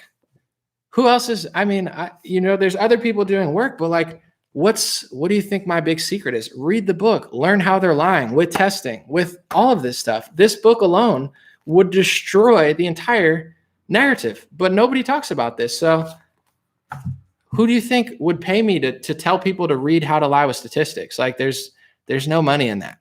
Maybe the author or something, but he's probably dead. Daryl Huff. Someone said he interviewed Chris Sky. It's on YouTube. Someone said, yeah, my Chris Sky interview's on YouTube somewhere. I interviewed him on Instagram before he got deleted. Someone said he said a chick with tarot cards. Well, no, geometria. That was the funniest message I ever got. Someone tagged me in something and said, Anomaly, I know you're working for the deep state because I added up your numbers. And he sent me a screenshot and it's my name versus Chris Sky's name. And it's like 5, 7. And he's adding up all these things. And he's like, you're working. Dude, I've never even met Chris Sky. I've talked to him on Instagram. I interviewed him. I don't know him. I don't have his number. Like, you guys got to understand, like, some of these people, I'm not like best friends with everybody. Like, it's the freaking internet. Just like do you all know me? Some people probably met me. Most probably haven't. You get what I'm saying? So people say all sorts of things, but I thought that was funny. I was like, bro, just because you add up numbers doesn't mean you're good at it. You know, like, I'm sure geometria works if you're good at it, but it's like a chick with tarot cards. Every girl with tarot cards, like, oh, I'm reading your future. It's like, maybe you're really talented with them, but maybe it's like me showing up to the basketball court and just being like, I'm Michael Jordan. I'm pretty good at basketball, but I'm sure I could lose a game. You know, it's like everybody thinks they're so good at geometry and tarot cards. Like, you're controlled. I'm like, back to the drawing board, bucko. You're not a top 20 geometria player out here, okay? You added Dream Rare together and you decided that. It's like, sorry, bro, you're not that good at it. Delta said, keep up the good work, Anomaly. I used to follow you on Facebook before I gave up Facebook X, more trustworthy than mainstream media. Thank you, Delta Charlie. I appreciate it. Someone said tarot cards are demonic. Yeah, I'm not a huge fan of the tarot cards. I mean, you know, it's not really my thing. But to each their own. Some chicks love the tarot cards. How can you be a Christian and believe in tarot cards? I didn't say this is why I can't even talk. Like, did I say I believe in tarot cards? I made a joke about someone not being that good at tarot cards and saying that, and that's what you get from this talk. Anomaly tarot cards. Find where I said I follow. I don't have tarot cards. I'm joking about someone not being good at them being equivalent to someone being not good at geometria, adding numbers together. It's like at a certain point, people just don't listen. They're like, oh. It's like, no, calm down. It's okay. Oh my goodness. And when the word controlled op, I think is overused, but to me, there's certain people like, you know, I'm not going to say controlled op, but you know, Shapiro, he's telling people he's okay with mandatory vaccination. If your kid can't go to school without a vaccine, he understands why that would make sense. How are you going to be a conservative when the whole country is falling victim to, you know, essentially economic and social and physical destruction from big pharma tyranny, and you're on the wrong side of the equation? You know, that's the type of stuff. Like, I'm not going to say if he's working for someone, but I just don't like him because, you know, he's got immunity on YouTube. He's got immunity on Facebook. They'll never censor him. They'll never cut his reach because they want people to watch it. Because what's the point of having a conservative movement that thinks that big pharma tyranny is a good thing? It's like, that's the perfect person for it. It's like, come follow me, big pharma, you know? Yeah, if you can't go to school, like, whatever. I mean, that makes sense because your kids will hurt my kids if they don't get herd immunity. It's like, I'm not going to use a word, but yeah, I don't, at a certain point, I'm not trying to nitpick, but like, if you don't get that, what are you getting? I don't know. You can't do anything conservative if you don't get to the root of big pharma. Like, everything went away. The free market, capitalism, you know, everything that's conservative was destroyed. Churches, you know, it's like, because of the pandemic. If you're on the wrong side of the pandemic, what are you conserving? I don't. But as far as, I don't reach and call everybody controlled op, but certain people, it's just like, yeah, I don't like them. And I'm sure some people don't like me, or, you know, I hurt their feelings because I make Q jokes and they're hilarious. So like, you know, I get it. It's okay. I'll get over it.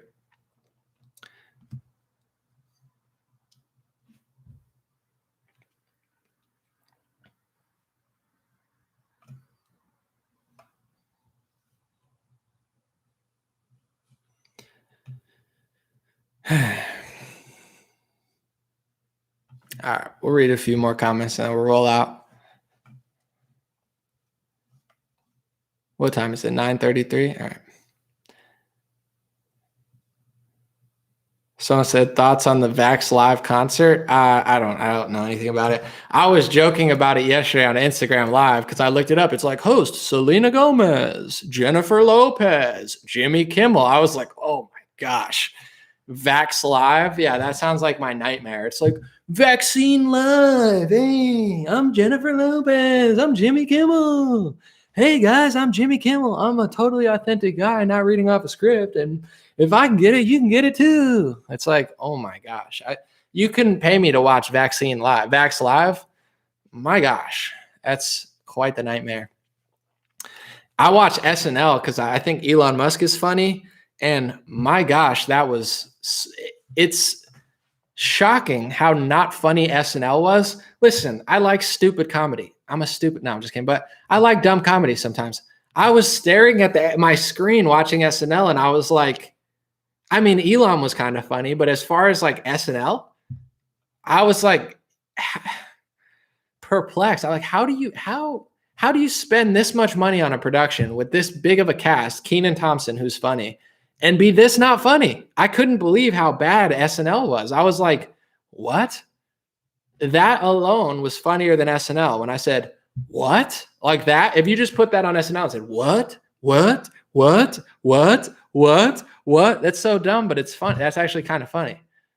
SNL, I was like watching for 5 minutes and I was not laughing. And I wasn't trying to be, I was offended I was a liberal. I was offended by how bad SNL was. It's shockingly terrible. My gosh. Someone said, super chat, Austin said, Mark Dice recently did a video on Shapiro, mentioned a lot of points you made about Shapiro. Keep up the great work. I saw the Mark Dice video. It was perfect. He nailed everything. I mean, great video. He got everything. I don't know if he talked about the mandatory vaccination, but, Ben Shapiro also put everybody on like a blacklist. He's like, these are alt-right people. He said Donald Trump was alt-right. He said Breitbart was alt-right. He said Milo was alt-right. Which it's preposterous because it's so fake, alt-right friendly.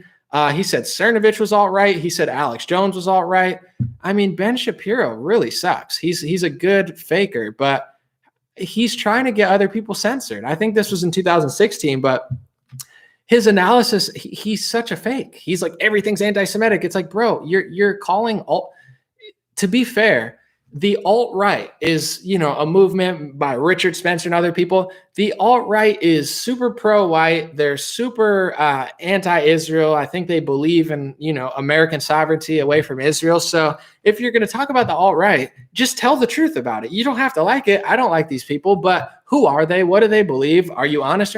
Ben is a fraud. He tried to say Trump is not alt-right. The alt-right doesn't like Israel. They don't want to connect with Israel.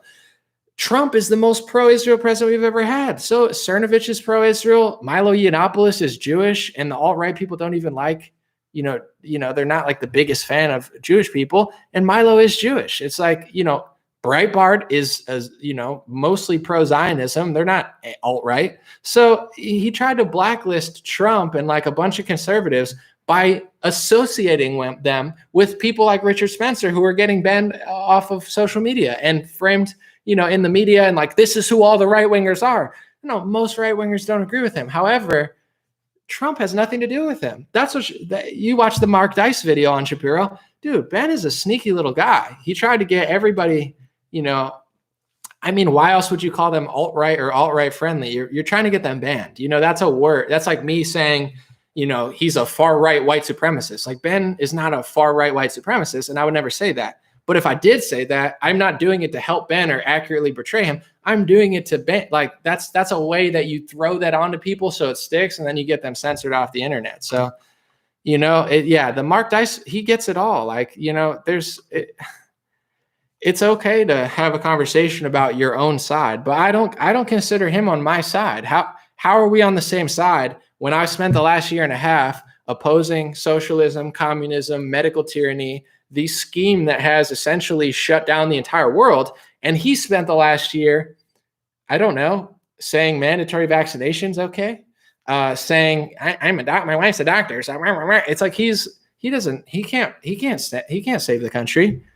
He's actively like subverting conservatives into thinking that this is all like normal and scientific. It's like, I don't consider that my side. I don't care if people put a Republican name on their hat or something. It's like you can't conserve anything conservative if you don't get to the root of what's going on since March.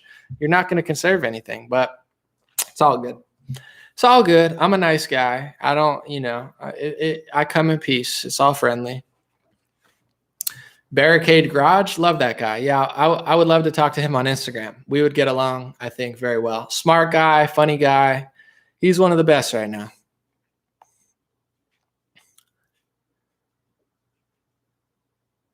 Someone said mandatory vaccine is terrifying. Well, yeah, and what he was saying, I don't want to keep bringing it up, but what Ben was saying was like he's like I could do actually pretty good Ben Shapiro saying. He's like, listen, my wife's a doctor. Listen, I'm not saying they should go into your house and force you to get a vaccine. I'm just saying if your kids can't go to school because they don't have the vaccine, I'm okay with that because your kid. It's like, yeah, he's pro your kids getting barred from society if they don't get a vaccine, which is a terrifying precedent because obviously, so I don't listen. My wife's a doctor. She's very well versed with the big pharma stuff. So I ain't getting them shot. It's like, bro, if you want your kids to have 1,000 shots, knock yourself out, big boy. If you want to bar everyone else's kids from society because you're dumb, now Houston, we have a problem. Listen, like that's not a small thing. Like, oh, it's like when I talk about Trump sometimes, they're like, people are like, dude, it's only socialism, communism, trillions of dollars in inflation and medical tyranny. I mean, he did his best. It's like, yeah, that, for sure. Someone said they want to buy a hat for me. Dreamrare.com, or I also bought the domain godblesshats.com. Entrepreneur, godblesshats.com. Someone said organic mandatory food. Mandatory organic food. That would be healthy. Do I like Elon Musk? I like him in the sense of I think he's really funny. I think he's really authentic. I think Elon Musk is I like him. I'm biased because he responded to my post on Twitter when everyone was lying about COVID. You have to understand, this was when it was probably the most important to tell the truth about COVID. Our country was being locked down and programmed to do all this stuff. And in April, I was one of the few people really debunking their narrative with data. Elon somehow found my video on Twitter and he responded to 2 videos, and he went on Joe Rogan and told the truth about everything. He literally did a better job than I did explaining everything, testing, incentive, how much they're paying, ventilators. He nailed it. So I like him for doing that. I appreciate that. And I think he called it fascism or whatever. I mean, I don't know that it's fascism, but he was opposed to the COVID lockdown more than Trump was. He was killing it in April. So and the fact that he responded to a video and said, hey, it would be helpful if, we said the difference between died from COVID and died with COVID. I'll always appreciate that. But I learned my lesson with Trump. I think that I'm not like an Elon Musk super fan. Like I don't have an Elon Musk, poster on my wall. And I'm like, oh my God, I'm going to Mars. Let's go to Mars. Like that's not how I feel about it. So when I say I like Elon as a person and I appreciate what he did during the pandemic, then people will say, no, he's going to plant a chip in your head. I'm like, he's not planting a chip in my head. So I can't say I'm like, dude, I have a poster of Mars on my wall. Like, I don't even believe, honestly. I would love to, everyone's talking about we're going to the moon, we're going to the Mars. I've heard it since 1970, and you guys aren't doing anything. So you're not impressing me with that stuff. Maybe other people. But in general, I like him as a person. I think he's hilarious and very funny. But I have my eyes peeled. Yeah, just like any politician or any billionaire. I'm no longer going to just like worship somebody. Like I'm not, I've learned my lesson. I've learned, and I think a lot of people have. So that's how I feel about Elon. I like him, but when I say that, people are like, oh my God.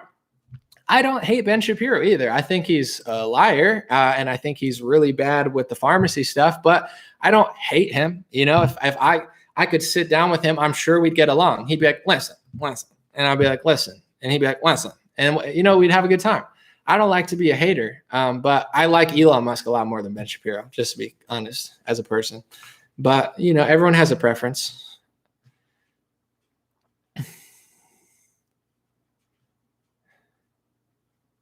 Someone said, I thought you were going to get super swole jacked.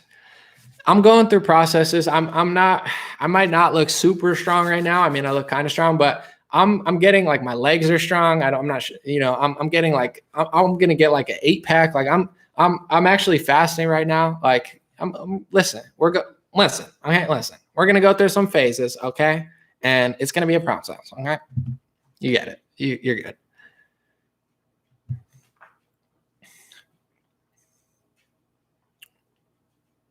Someone said, I unregistered. I'm disgusted with most politicians, cowards, or psychotic. Forget the donkeys and elephants. I don't blame you. I'm still going to vote Republican out of self-preservation locally, but national politics, I mean, they're not impressing me. Listen.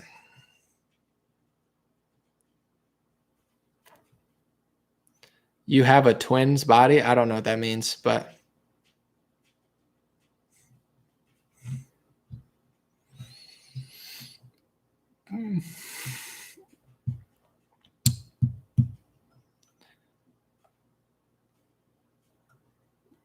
Someone said, I only worship Fauci to get the dibs on the nicest gulag. Did anybody hear that video of that guy who did the impression? That guy was funny. You know what I'm talking about? I don't know what ethnicity he was, but he looked Jewish. I don't know if he was, but he looked super Jewish. The guy was like, he's like, possibly, probably. Did you guys see that video? I can't show it to you, but I could probably play the audio. This guy nailed Fauci so hard. Let me find it. Fauci impression. We'll listen to it. This guy does it. Like, this guy's funnier than every celebrity. Let me see. He's like, listen, possibly, probably. I'm gonna find. There it is. This guy's killing it. Live alone. I would wear a mask in the house, especially in the shower, because frankly, droplets can make their way through the drain and come up through somebody else's toilet, infecting them with COVID through the anus. Ballpark, in 2 to 5 to 20 years, we can start thinking about considering the idea of pondering the thought of conceptualizing the possibility of maybe, perhaps reopening, but probably not. I would avoid having any fun whatsoever in the near to far future. That's good. I'd say I gotta turn the volume off. Yeah, that guy crushes. I don't know who that is, but yeah. That's the funniest thing. You could find it somewhere, I'm sure. A lot of conservative pages posted it. He sounds just like him. He's like, possibly, probably in the near future. That guy's great, man. He needs to he should, honestly, if he wanted to grift off it, and there's no shame in that for what he's doing, but if he wanted, he should just start at like a Fauci parody page and just keep cranking those out. He'd get like 1 million followers. That shit is hilarious. Excuse me. No, that's not Bill Burr. That's definitely not Bill Burr, unless Bill Burr got a lot more Jewish. Bill Burr's like bald and Irish. This dude has like a thick beard. You know, he's looking like a orange haired Matisyahu style vibe. I don't think that was Bill Burr. Maybe you weren't saying that, but I don't know. Yeah, I gotta find that guy's Instagram. He's funny. It's definitely not Bill Burr. It's definitely not Bill Burr. It's definitely not. I mean, polar opposites in hair. Bill Burr does not have that much hair. Someone said Matisyahu. Yeah, Matisyahu crushes. If you guys don't know, Matisyahu's he was a Hasidic rapper, like really dope, beatboxer, and he shaved off all his hair though. If you could, I mean, you might not want to do this, but if you know Matisyahu, he had a song King Without a Crown. The dude, I'm talking, he had the whole vibe, like the curls. He's crushing it with the beard. And now I see him, he shaved it all off. And it's like, I'm not telling him what to do. It's not my religion. It's not my ethnicity. But I mean, the beard was dope. Now he just looks like just a random guy, which is fine. Listen, everyone goes through phases. I don't want to judge this guy, but I'm like, what? That's Matisyahu. He did a complete shave. Side note.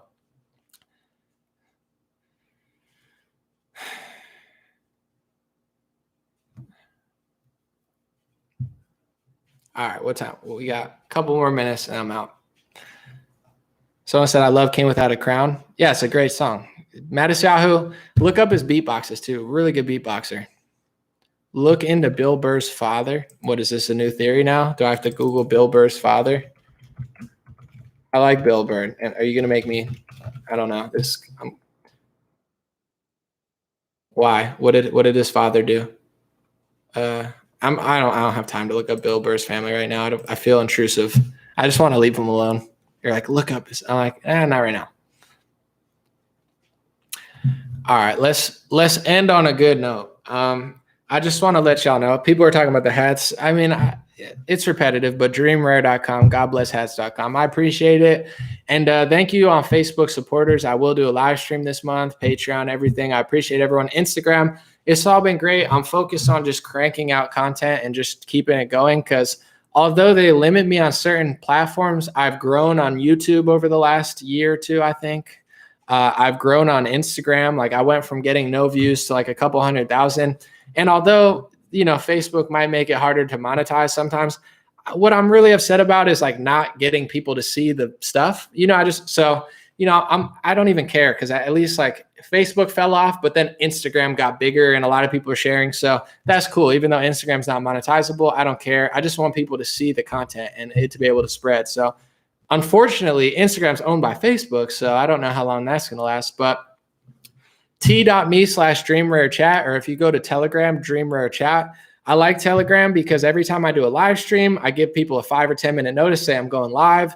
You get a notification or a text, or you could turn your notifications off. And also, every time I have a new video, I could send it out to like 35 or 40,000 people. And it's very helpful, because if, all these algorithms and stuff, who knows what they're doing when, but if you really want to see my videos, that's how to do it. I do have a free email list, stayintouchwithme.com. But I would hate to just email you every week. I feel like that's really annoying. So I do it like once a month or so. But that's why. Why are people still using Facebook? I mean, a lot of people like Facebook. It's comfortable, especially the older generation. They have their pictures, their family there. It's easy. I love Facebook. Like, everybody hates on Facebook. I did so well on Facebook. Chelsea Clinton got mad at me. So, I'm grateful for Facebook, because I was able to get 600 million views on Facebook. Say what you want. I don't know. It was going well. It still goes well. I mean, a lot of my live streams on Facebook get like almost 100,000 views. Like, I'm still killing it. Even though they're restricting, I'm still killing it on Facebook. So I'm grateful for the Facebook crowd, the shareability. It's been fantastic for me. So, I like Facebook, but I'm also heavily biased.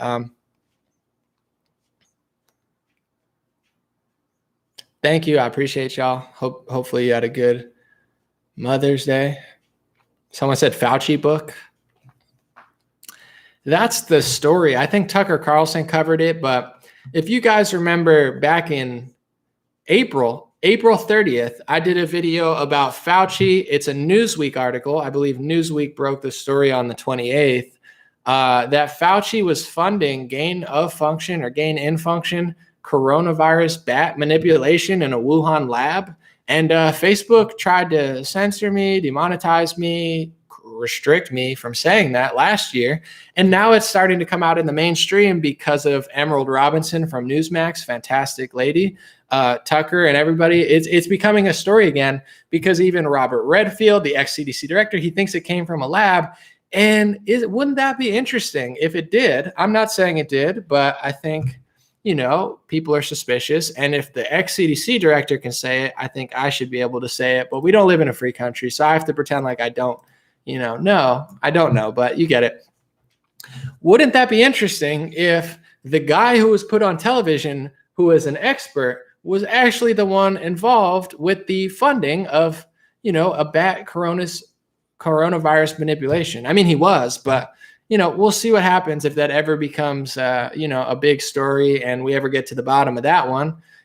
They could search the wet markets and the pangolins and, the bats and the Wuhan wet markets, or, they could really look at that, lab. I think would probably be a smarter idea. But anyway, let's not get into all that, because I already broke that story, millions of views, and then they got all mad about that. So Facebook, of course, complicit in the cover up of one of the biggest stories of the year, because that's just what Facebook does. They're so helpful. They just cover up major stories. Disgraceful people. Someone said Anomaly and Tim Tebow make America love God again. Now that would be an interesting ticket. Tim Tebow seems like a nice guy, but I'll pass. Not on hang out with him, just running. All right, let's get one more. Have John E. Hoover on your show. You got to. I need to learn more about him, but I would say email me. But I don't email me because I have 800 emails. Do I love what Leah Remini did against Scientology? I'm indifferent. To be honest, you'll never hear this because Scientology gets treated like Trump in the media. I'm not a Scientologist. I don't know what they're doing, to be quite honest, but there are pros and cons of Scientology. I know Scientologists, and some of them do great work. So here's the thing. I think Leah Remini's brave for doing what she did, but I also think she's a little ungrateful, to be honest. I don't think it's, I'm not in a situation where I'm stuck somewhere, so I don't know what it feels like to do that. And she has every right to say what she wants to say. But if you watch it, to me, she was like, oh, I was doing this, I was broke or whatever, and they brought me off the street. And the Scientologists, they teach people a lot of stuff. They teach people how to act. They teach people how to act literally like as a human. So I think she learned a lot of skills from them. I think it helped her get her first gigs, and I think she kind of turned on them later. And you're not going to hear that often because, I'm not saying everything they do is great. I think a lot of it's kind of strange, but they also do a lot of cleaning up of the streets. They run, if you go to Hollywood on Sunset Boulevard, the Scientologists control something called the museum. I don't know if it's open now, but the Museum of like Pharmacy or something. I forget the name of it. It's a big pharma museum, pretty much exposing big pharma and the history of pharma and how they've been just taking over the country with prescriptions. It's great. They do really good work against, big pharma. The Scientologists do. So I've known some cool Scientologists. I know some friendly ones who are smart, but I'm not justifying everything it does. But I feel like anytime people talk about Scientology, all they say is negative, and I've seen the positives. They have one of the biggest child watchdog organizations in the country to try to stop kids from taking pills. And some of the biggest anti-pharma activists in the country are Scientologists. That's just the truth. Am I a Scientologist? No. I have nothing to do with what they do. I know a few of them. They're nice to me. I'm nice to them. I don't just hate on Scientology, just like I don't just hate on Islam or any, religion or whatever. But I'm just saying she talks about how bad it is, and she could be right. It could be the worst thing in the world, but I've never heard anybody say anything good about it. And I know that they do a lot of good stuff. Their pharmacy museum is half pharmacy museum, half watchdog organization. I've spoken to the people there. When I lived in LA, I talked to a lady who I don't know if she runs it, but they do some pretty good work there. I'm not going to lie. And I'm not a judgmental person. I just get annoyed if they call me. I'm like, listen, I'm not one of you. Leave me alone. However, I will respect you. And I will, if you just don't call me all the time, and try to recruit me, we'll be good. So that's how I feel about Scientologists. I don't hate them. I'm not a hater. And they appreciate that. Someone said it's a cult, not a religion. You can say what you want. I'm not saying it's not. I'm not saying it. I'm just saying they do provide a lot of resources to their people. That's all I'm going to say. It's not mine. I don't own it. But they provide a lot of resources, a lot of courses, a lot of classes. And most Scientologists I've met have very good social skills. They have very good eye contact. They have very good energy. They teach them that, I believe, there. You'll never hear that anywhere else. You can get mad that I said it. Someone said, don't get off track promoting Scientology. I'm not promoting it. That's not what I'm doing. I'm being honest about it. You could sit here and say there's nothing good about it at all. It's all terrible. And you'd be wrong. That's a lie. There are cons. Everyone knows the cons. I could sit here and recite the Leah Remini, documentary, and you'd know exactly what I'm talking about. But I'm just saying, you've never heard anything good that they've done, and there is good things.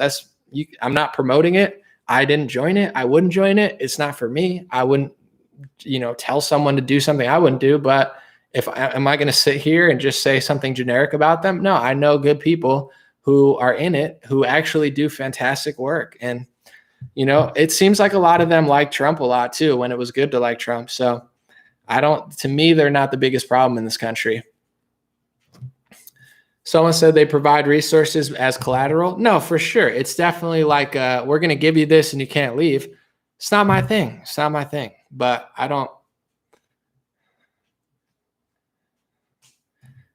it's not my organization. It's not my thing, but I'm not going to sit here and badmouth them. Just like I don't sit here and badmouth Islam and I don't badmouth Christianity. I don't badmouth Judaism, despite what people think I say. I stand up for the Constitution.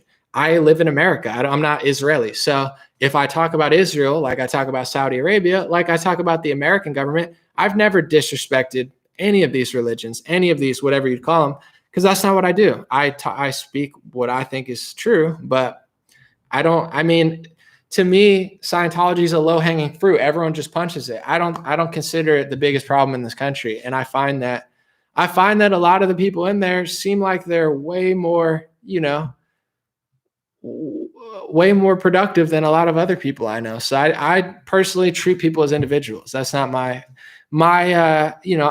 job is not to judge Islam or Scientology.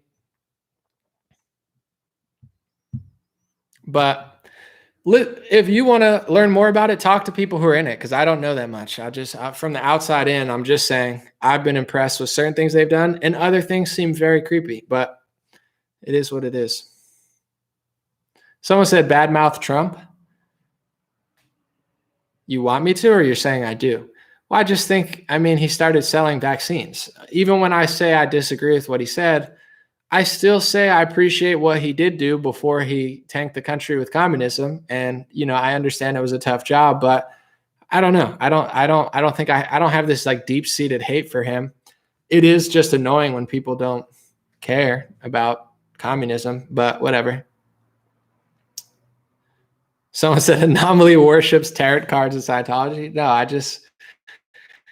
it's not. They're both not for me. Tarot cards and Scientology. It's not my thing. But I don't have the energy to like make my life about hating someone else's religion or cult or whatever you want to call it. It's not what I do. I don't have the time to do that. And like I said, I lived in the Hollywood area. They clean. Listen, as a neighbor, I'm looking at all my neighbors. I lived in Hollywood, okay? I lived like near the street, like where it was not that nice, to be quite honest. My neighbors, out of all my neighbors, listen, I had all sorts of crazy neighbors, okay? I lived in a crazy area. This is why I have like a soft spot for them. I never joined, but they would clean up my neighborhood. When I saw people picking up trash, it was either ex-convicts who were awesome, or it was the Scientologists. It wasn't Gavin Newsom didn't clean my neighborhood. Trump supporters didn't clean my neighborhood until Scott Presler got there. Although most Scientologists I met were Trump supporters, but it was the Scientologists who were cleaning my neighborhood. It was the Scientologists who in my neighborhood had a watchdog organization to hold Big Pharma accountable. So listen, I treat all my neighbors with love. Is it a cult? It's not my job to judge my neighbors. There's enough crazy crap going on the Hollywood streets. I appreciated what they did. That's why I feel that way, because I lived in an area where Scientologists had a lot of buildings, and I would say they cleaned more than anyone I saw, and they also did more to fight Big Pharma tyranny than anyone I saw. And I would think you might not know this, but I would think most Scientologists are anti-pharma. They're probably all on my side. I probably have thousands of Scientologists who watch my channel. You never even know, because most of them are taught in their whatever it is to oppose drugs. You might not know that, but I do. So I'm not I'm not a hater. I appreciate them as a neighbor for not cleaning up a little bit. That's it.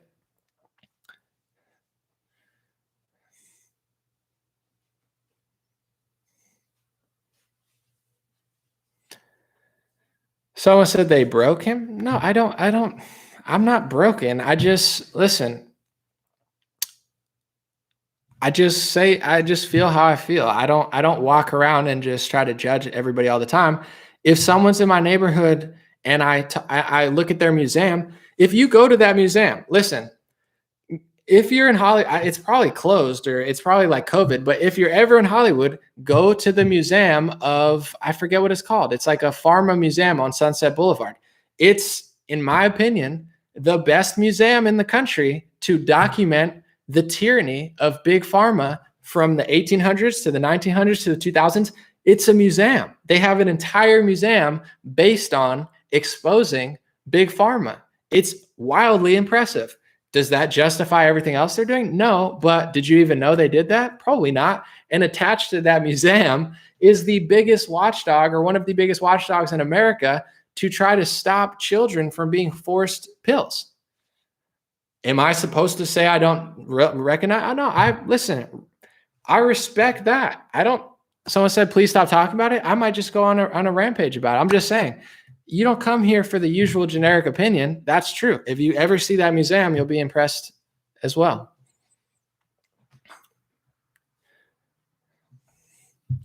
Someone said, Ripley's, believe it or not. No, you want me to find it? Son, hold on. Oh, I think it's called the Museum of Death. Psychiatry, an Industry of Death Museum. That's the name of it. It's called Psychiatry. It's probably closed right now, but they document psychiatry, big pharma, and all of the tyranny through the last 100 so years. It's a very good museum.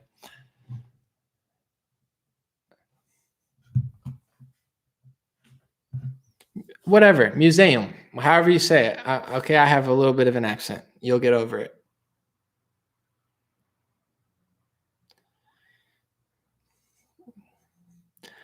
Someone said, you could be kind to the members without defending the religion. You're not listening. I never defended their religion. When did I defend their religion? Are you joking or no? It's like, do people not know how to like process two things at once? I never once defended what they're doing. I literally went out of my way to say, I don't even know everything they're doing. I watched the Leia Remini documentary, and parts of it were creepy and disturbing for sure. But I'm just telling you, that's what I know. You learned something you probably never knew. As far as defending them, I don't defend any religion except for my own. It's not what I do. I just said I don't go out of my way to overly judge them. My life is not to deep dive into what they're doing, to be quite frank. It's not my thing. I've never defended them.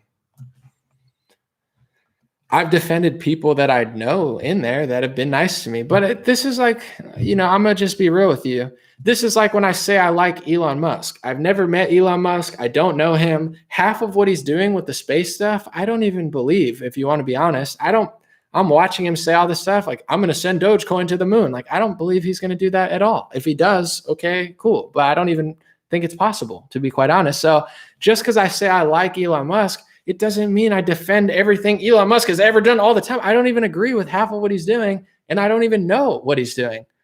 So it's the same thing with Scientology. Like, I don't live in this world. I don't like Ben Shapiro. I just don't like him. But I don't hate him. I like to make funny jokes and say it's weird that he supports mandatory vaccination, but I don't hate him. I don't like get angry. I just make jokes because I think it's funny. But if I ever met him and had a conversation, it's okay. We'll get over it. So this idea that I can't compliment, so like I've said, Ben Shapiro has a lot of great interviews and a lot of great work, but I don't agree with a lot of things he says. It's okay to compliment someone that you're not obsessed with. So I know there's certain topics that people are like trained. I can't think there's anything good about that at all. I just don't feel that way. I don't know. That's not my experience. And it reminds me of like Lil Wayne. When Lil Wayne was, he was on I don't know, one of these sports shows, and they were trying to make him support Black Lives Matter. This was during the Kaepernick era. He wouldn't do it. And they kept trying to force him. And he said, listen, my experience is I've never dealt with racism. So I know it exists. I've heard of it. But Lil Wayne said, because of my experiences, my energy, my, approach to people, I've had a great experience with white people and other people. So it's like these people are trying to force Lil Wayne to say, you have to think that Black Lives Matter is a good organization. And he just said it sounded weird because, he's never had racism towards this way. That's how I feel about this. You're not going to convince me to badmouth these people because that's not my life. That's not my experience. That's not the world I live in. And that's not how I operate. And I don't want to be you. And hopefully you don't want to be me, so I don't tell you if you don't like them and you make a whole documentary about them, Did I stop you from doing that? Did I say anything about layer meaning? No, I just said, I think, there's pros and cons, and I trust people more when they talk about them. I'm going to read this real quick. This is Gardner Goldsmith with a super chat. Gardner Goldsmith said, the Scientologists I've encountered have been some of the strongest opponents of drugging kids and the strongest proponents of separating school and state I've met outside of libertarian circles. Every Scientologist I know likes Trump. At least before the pharma stuff, every Scientologist I know, like I said, they fight harder against big pharma than Trump did. I'm not saying they're great, just like I'm not saying Trump is the worst person in the world. I'm just saying I agree. That's my experience. I've met quite a few. I know, I've talked to quite a few. And like, even when I used to walk down Hollywood Boulevard, because I honestly used to live there. And sometimes the Scientologist like recruiter, they'd be like, hey, Anomaly, I love your videos. And I'd be like, oh, thank you. Did I join? I want to know, but it's nice to know that people like me. Why am I gonna hate on them? It's not what I do. Never mind. Is there an Elon Musk museum? Probably not, but there should be. That would be just Dogecoin everywhere and like Waria. Oh my goodness. I got a crack. Someone said they tried to seduce me. I'm not seducible. Of course. I mean, at a certain point, yeah, they try to recruit everybody, but I'm a strong person. So I was like, no. Someone called me one time, and I texted my friend who's in Scientology. I said, make sure these people never call me again. And they never did. So I'm not seducible. Okay. You're misconstruing it. Like I don't even talk about it because I haven't even thought of a Scientologist in like 3 years. I haven't even thought about them. They don't seduce me. It's just, that's my experience. It's okay.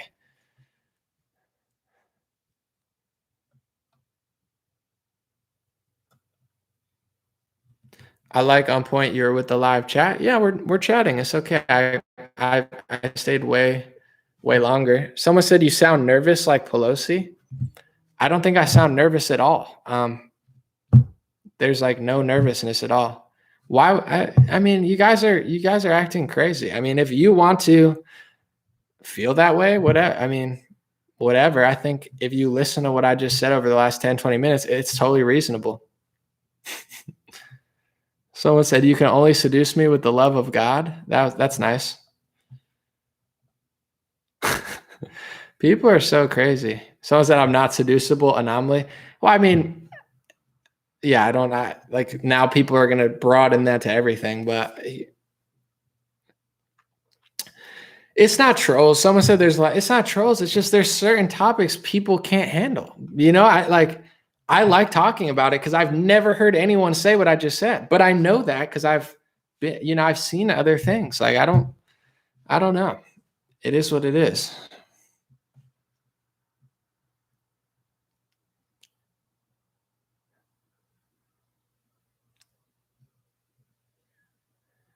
It's like, I'll give you another example. I mean, now it's like when you tell a kid not to touch something, hey, don't touch that. And then they start touching it. That's how I feel sometimes. So, I'm not in the nation. I'm just going to say other things that are like not acceptable.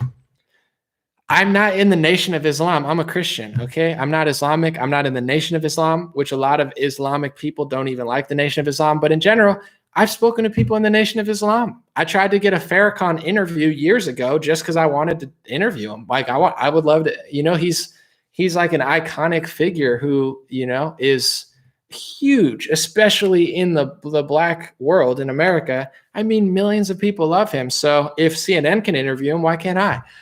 So I've spoken to people in the Nation of Islam, and they said, brother, I love your videos. I'm not Muslim, but that's how I live my life. When I make music, it's for everybody. Okay. I don't make music for one group of people. It's for everyone. When I make news videos, I have fans in Nigeria. I have Muslim fans, Scientologist fans, white fans, Black fans. That's who I make it for. So if someone reaches out to me in the Nation of Islam or Scientology, I'm not here to nitpick their identity. Why would I do that? If they follow that and I say what I say, I don't hold my words, and they like it, I appreciate them. On the same note, just because I make stuff for everybody, I'm also an American. So if I talk about immigration, legal or illegal, I'm not being racist. It's just there's certain policies that make sense and there's certain policies that don't. And there's certain things that are going on in Japan and Denmark that are different because of demographics. So, I don't mince my words. I'm not one of these like liberals or libertarians. It's like, it's for everyone. Like, no, economic wise or policy wise, there is a discussion to be had about, immigration and stuff. But at the same time, everybody has a part, everybody has a role in this world. I don't look down on other people based on, I don't know. I don't feel that way. If other people do, it's fine. But I appreciate when somebody has a different religion than me or different ideology, and they're like, hey, I like what you say. It's like, cool. That's dope. That's the musician in me. I don't know. When you make music, when you're at a concert, it doesn't matter. You know what I'm saying? Like I love rap music. I love rock music. When you're performing on stage, you don't care if someone's a guy or a girl. You don't care what race they are. You're not looking in the crowd to see what religion they are. You're just doing your thing, and you appreciate the people who are vibing with you. That's how the new stuff is. There's people all over the world, in Israel, in Palestine, everywhere. That's dope to me. I don't know. That's what I feel like. And it's not like I say exactly what I think and exactly how I feel. And if it's edgy, it's edgy. I don't care. Daniel with the super chat said Sharia law in America is a terrible idea anomaly. Well, two things. First of all, yeah, I'm a Christian American citizen. Sharia law is not my religion. However, I would say, I'll ask you guys, what would you rather, like liberal communism or Sharia law? I'm not a Muslim, but I mean, liberal communism is pretty bad. I'm not Islamic, but I don't know. I feel like the direction we're going is not that hot either. So that's a tough question. Would you rather, if you're a non-Muslim, would you rather Sharia law or would you rather communism? I don't know. Someone said Sharia law. Listen, I'm just saying.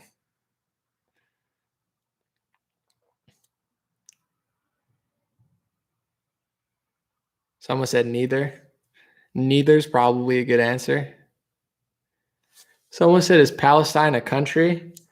I'm not an expert on Israel and Palestine, to be quite frank. Is it a country? I think it was until they took it. Is it still? I think they're trying to be a country, but I think them and Israel have different plans, to put it lightly. So someone said, all right, well, that's enough. Move on.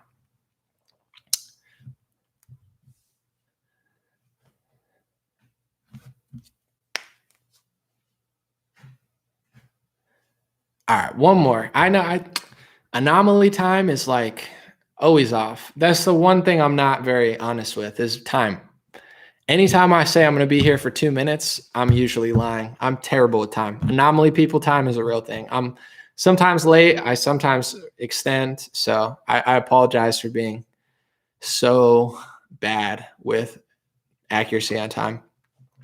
We'll end on a good comment.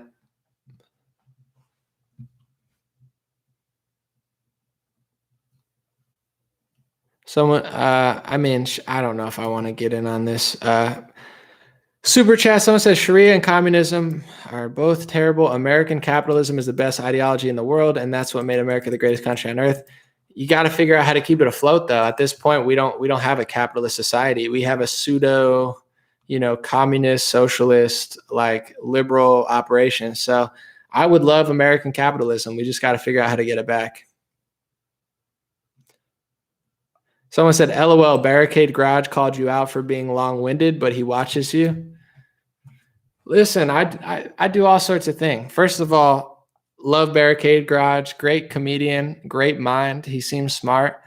I do short videos. I do long videos. Like, I don't even have to be here. So some people don't like the long videos. Like, I get it. I don't have 2 hours to listen to, but I'm live right now. So some people are tuning in. They're not here for 2 hours. They might be here for 10 minutes. And I appreciate everyone out between the two. I have almost 1,500 people here, which is more than most people could get at their peak. And I'm at the decline of my end. So I appreciate when people are here. And sometimes I have time and I like to spend it. But I just did a video earlier on Mao Zedong and the connection between Black Lives Matter And it has over, I don't know, 200,000 views, maybe 250,000 views. Like, this is light work for me. You know, I just got 250,000 views today. I should be taking a nap, but I get 250,000 views. I go live on Instagram. I go live on Facebook and YouTube. It's like I'm racking up 400,000 views like it's nothing. So, you know, people who don't like the long streams, I'm not saying Barricade Garage, I doubt he cares, but people who complain like, oh my God, anomalies, you don't have to be here. And also, I don't have to be here, but I like to go live because some people are bored. Some people, you know, it's funny. Other people, they tune in for 20 minutes. Some people watch for an hour. I'm not crying if people don't want to watch the 2 hours. Just click the X button. You know, I just did a 10-minute video that has almost 300,000 views in under 24 hours. You know, we're out here just dropping classics all over the place. What time is it? I don't know, 10:19. Someone said Yuri Bezmenov was right. I agree. You don't have to go, stay full. You don't have to stay, go full. Oh, you don't have to stay, go full. When you say go, it just makes you want to stay longer. So I'm just saying I don't have to do anything and people don't have to watch it. But I'm here because I want to be here. I'm grateful for everything. Like, you got to understand, I've worked hard jobs in my life. So sometimes, I've made $10 an hour. I just made $10. I mean, YouTube will take a cut of it, but say this guy gives me a $10 super chat. That would take an hour for me to work for someone else. I've washed dishes for $10 an hour. I've done overnight grocery work. I mean, the workplace is no joke. So, you know, if I could sit here and talk and like, oh my God, I'm staying for 2 hours. Like, oh, wow. It's not that hard for me. I enjoy it. Some people enjoy it. I'm grateful for everything, every second, the ability to say what I want to say. And, you know, I've made it into something where it's helpful. And also, you know, it pays the bills. I could care less what people think. Someone said 50 push-ups. I probably should do some push-ups. That was an excellent video. I appreciate it. But, you know, I'm competitive at the heart of it. I'm a nice guy, but I am competitive. I love sports. I love to win, so I have a very competitive gene. But that's how I feel like when people say certain things, I don't mind. It doesn't hurt my feelings, but I'm thinking to myself, like, the video I just did on Mao Zedong, that would be a classic video for some people. Some people have never made a video that good ever, and they've been making content for 5 years. I made that this morning, and I don't even remember it because I just did 2 more videos. And then I have 20 videos that are classics, in my opinion. I mean, it might sound a little whatever, but, you know, I'm just pumping out classics all the time. This is a live stream. It's like, it is what it is. You can watch it. You don't have to watch it. We had a moment. We talked about some stuff. You watch for 10 minutes, I don't care what people think. I'm out here just working. Just dropping classics every week. Some people make one video and everybody loves them forever. I've made 100 videos that with better production could probably be on television. But it inspires me. I like to keep it moving.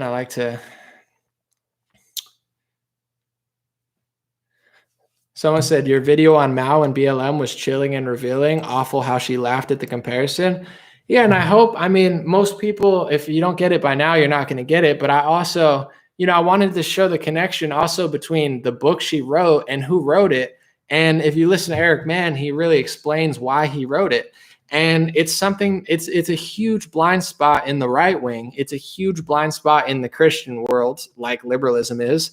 And until you figure that out, it's going to be, there's a big part of communism that people are missing. And there's a big part of all this organization, like the biggest part. If you don't understand 90% of it and where it's coming from, but you think you're fighting it, you're not going to be fighting it. So it's like the 2-party system. They just throw you back and forth. And so I try to show people something that they haven't seen, because most people who covered that, no one pointed that out. Most people didn't even know that the book was Eric Mann's book, and most people don't even know who he is. So, it's not trying to brag, but you're not going to see that anywhere else. I did that all independently. I just connect these dots, and I've done a lot of research in the past, so I remembered his name and I remembered who he was. But have I made a vid of my testimony? What testimony? Oh, you're talking about my from left to right or whatever. I think probably at some point. Anomaly, next time, let's brainstorm on solutions to fix our country. We, the people, need to do something. Well, that's it. Just do something. I think that's the solution. On a personal level, do something. On a national level, that's it. That's you got it. You don't need me to tell you. I think, even for me, everything's about self-accountability, I think, is like the most important thing. I might talk about what Trump's doing or whatever, but really what's most important is what I do, because the mind, like I could do a million things. I could go drive somewhere. I could walk. The world is my oyster. I do have to pay the bills, but if you can control your mind, like the rest will fall into place. And especially now, even with, the pandemic, like they're taking away things, they're taking away resources, they're taking away joy in some cases. So if you can master yourself, you could find a way to win, so that's what I'm focused on. Even now, the pandemic can get to me even on a good day. Like certain things just annoy me, they're like shutting this down. So I'm always working on myself. Cause like I could sit here and laugh. I mean, I might look like a psychopath, but I could sit here and laugh and think of something funny and laugh and have a great night. Or I could sit here and think of something bad and cry. Like that's how powerful the human mind is. You can create anything. And luckily I was ambitious because I didn't have resources but I had a smartphone and I was grateful. And then I got 1 million views rapping, and I had record labels and people flying me out when I was 21 just because I was ambitious. So if you could conquer yourself, that's my goal. Because even now the pandemic still bothers me too much and Twitter bothers me too much. So if I could just get out of that and like live, I'm more focused on what I can do, because it's like most of my day is what I do. It's not Biden, although he's making it harder to do stuff. It's not Trump, although he might have done some things good and some things bad. It's really what we can all do ourselves. That can change your life. You could literally like just live a joyful life and act like you don't even notice what's going on. I think that's my goal. White Lightning said I got permanently banned from Twitter. I wish I could get banned from Twitter. I'm not even joking. If I could get banned from Twitter and nothing else, just Twitter, I would say, sure, ban me, because I don't even like Twitter. But, if they ban you on Twitter, it's usually not a good sign for all the other social media. So Twitter just is not fun. Someone said Tucker ended Fauci's career tonight. No, I can't wait to see that video. I'm definitely going to watch that. I did a video on it last April. This has been out there. The media just covered it up. It just got back in the news cycle. Like this is the big story that could change everything. So hopefully something happens, but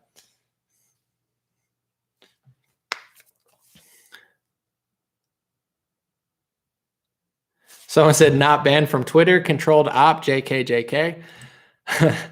No, well, I know too, like you could kind of see what they're banning people for, and it's not like if you want to say that, whatever, do you? But I see what they're doing. I see what they're banning people for, and I could say what I want to say without falling for their traps. That's why I get what they're doing on Twitter. It's like if I'm going to go out, I'm going out like a legend. I'm not going out with there's only 2 genders. Ha ha ha ha. Like, yeah, we get it. Okay. Like that people like say what you want. I don't have a problem with it, but I don't know. I see what they're doing. And I'm always like, listen, I'm going to say what I want to say, but I'm not going to step in that rabbit hole. I'm going to finesse it, but I don't know. Tucker's been crushing it. Someone said, yeah, he's the only person on television that I could watch. Like when I was watching Sean Hannity and Caitlyn Jenner, I was bored out of my mind. I was like, this sucks. This sucks. When I watch Tucker, I don't want to stop watching. When he's on fire, I'll watch 20 minutes and it'll feel like 5 minutes. I feel like that's what people like with me. And I try to make my videos like that. The whole thing, I want it to be intriguing the whole time. The only one on television that does that for me is Tucker. I'm like, I can't wait to watch his Fauci video. I'm sure he just destroyed him. And he's funny and, well-spoken. Tucker is leagues better than everybody else on television, leagues. Michael D'Angelo said, rocking my pink God bless hat. Anomaly overtime is the best time. God bless you. Thank you, Michelle. That's why I stay, for people like you. And the God Bless pink hat. That's a rare one. We don't even have those in stock anymore.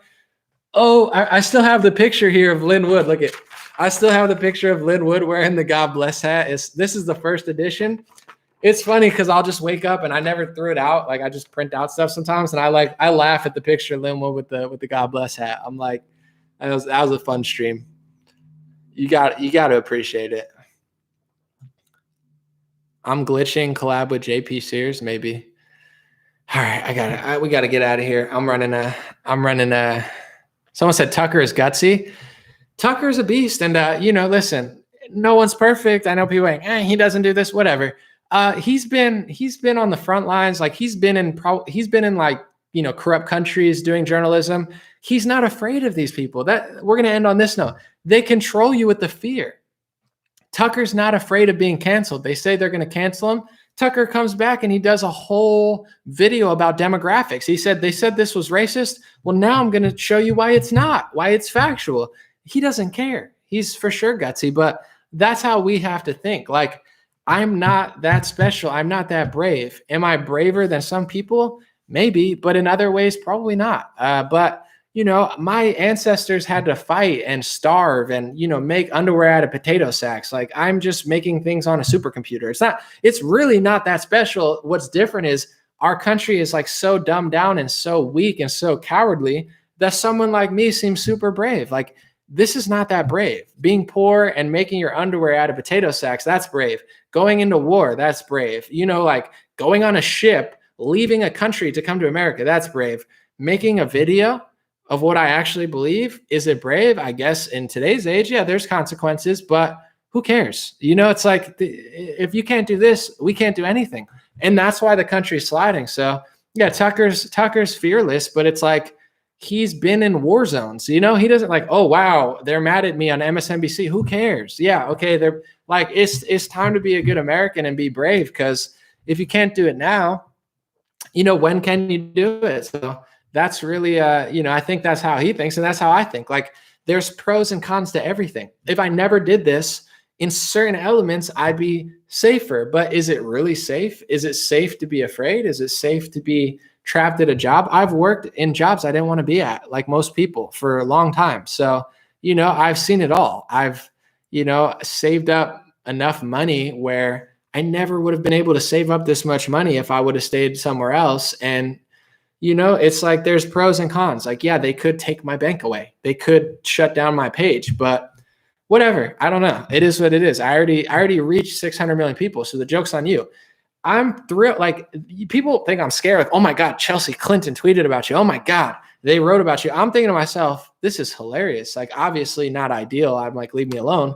However, the reason they said something is because I beat all of them. To me, that's like a gold medal. I wasn't even competing, but I beat Fox News. I beat CNN. I beat them all.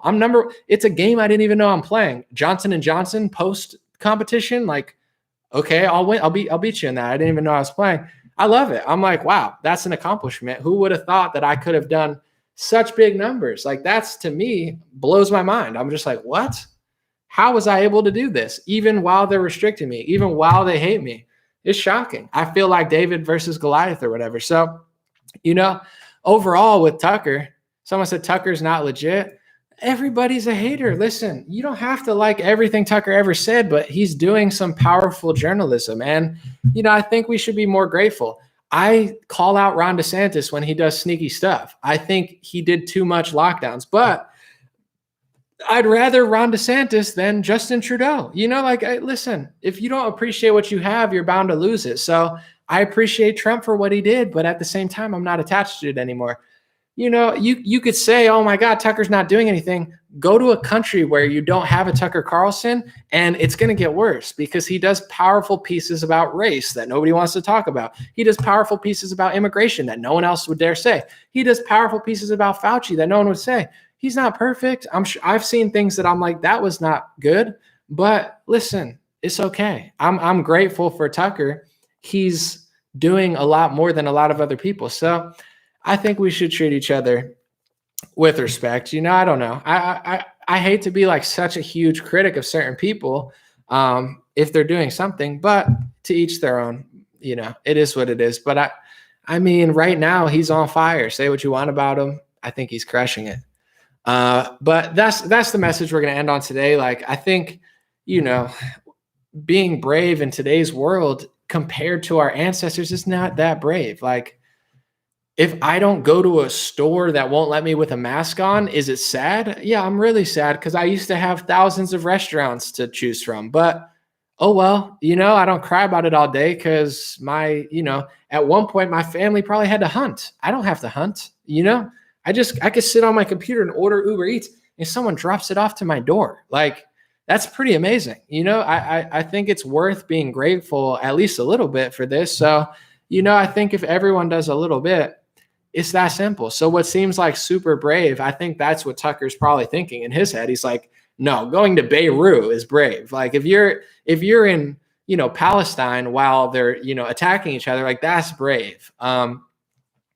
Sitting at Fox News and saying something to the camera, yeah, it's somewhat brave, but at the same time, it's probably not nearly as crazy. Like, there's people who risk their lives every day doing something, and I just sit on my phone. Like, it's not that bad.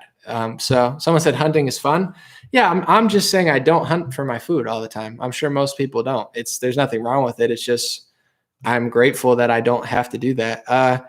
Keep up the good work with the super chat. I do videos for MRCTV's YouTube channel, and I get big inspiration from your output. I'll reach out via Twitter sometime. Rock on. Thank you, Gardner. I appreciate you. Yeah, feel free on Instagram too. I might see it. But that's it. Be brave, stay strong, and if you don't get anything from this live stream, just think about tomorrow being grateful, a little more grateful, waking up. Don't get caught in the mix, because I do as well. But, be grateful for something and try to see if you can maneuver throughout your day and have a better day than normal. I think that's a good goal. Appreciate y'all. God bless. Have a good day. And for everyone talking about the hats, dreamrare.com or godblesshats.com. You get it. I got shirts, tank tops, t.me/dreamrarechat or dreamrarechat on Telegram is good. My email list, if you're into email list, stayintouchwithme.com, stayintouchwithme.com. What do I think about the Canada lockdowns? It's absolutely psychotic. I can't believe what's going on in Canada, and I'm grateful to be in America. Like, Canada is doing a lot worse than America, no question. So, yeah, that's it. Have a good day. Appreciate y'all. And if you haven't, watch my Mao Zedong video from earlier. It's pretty good. And I think they're not letting people see it on Facebook. But have a good one, guys. Good night. Have a good Tuesday. And that's what it is.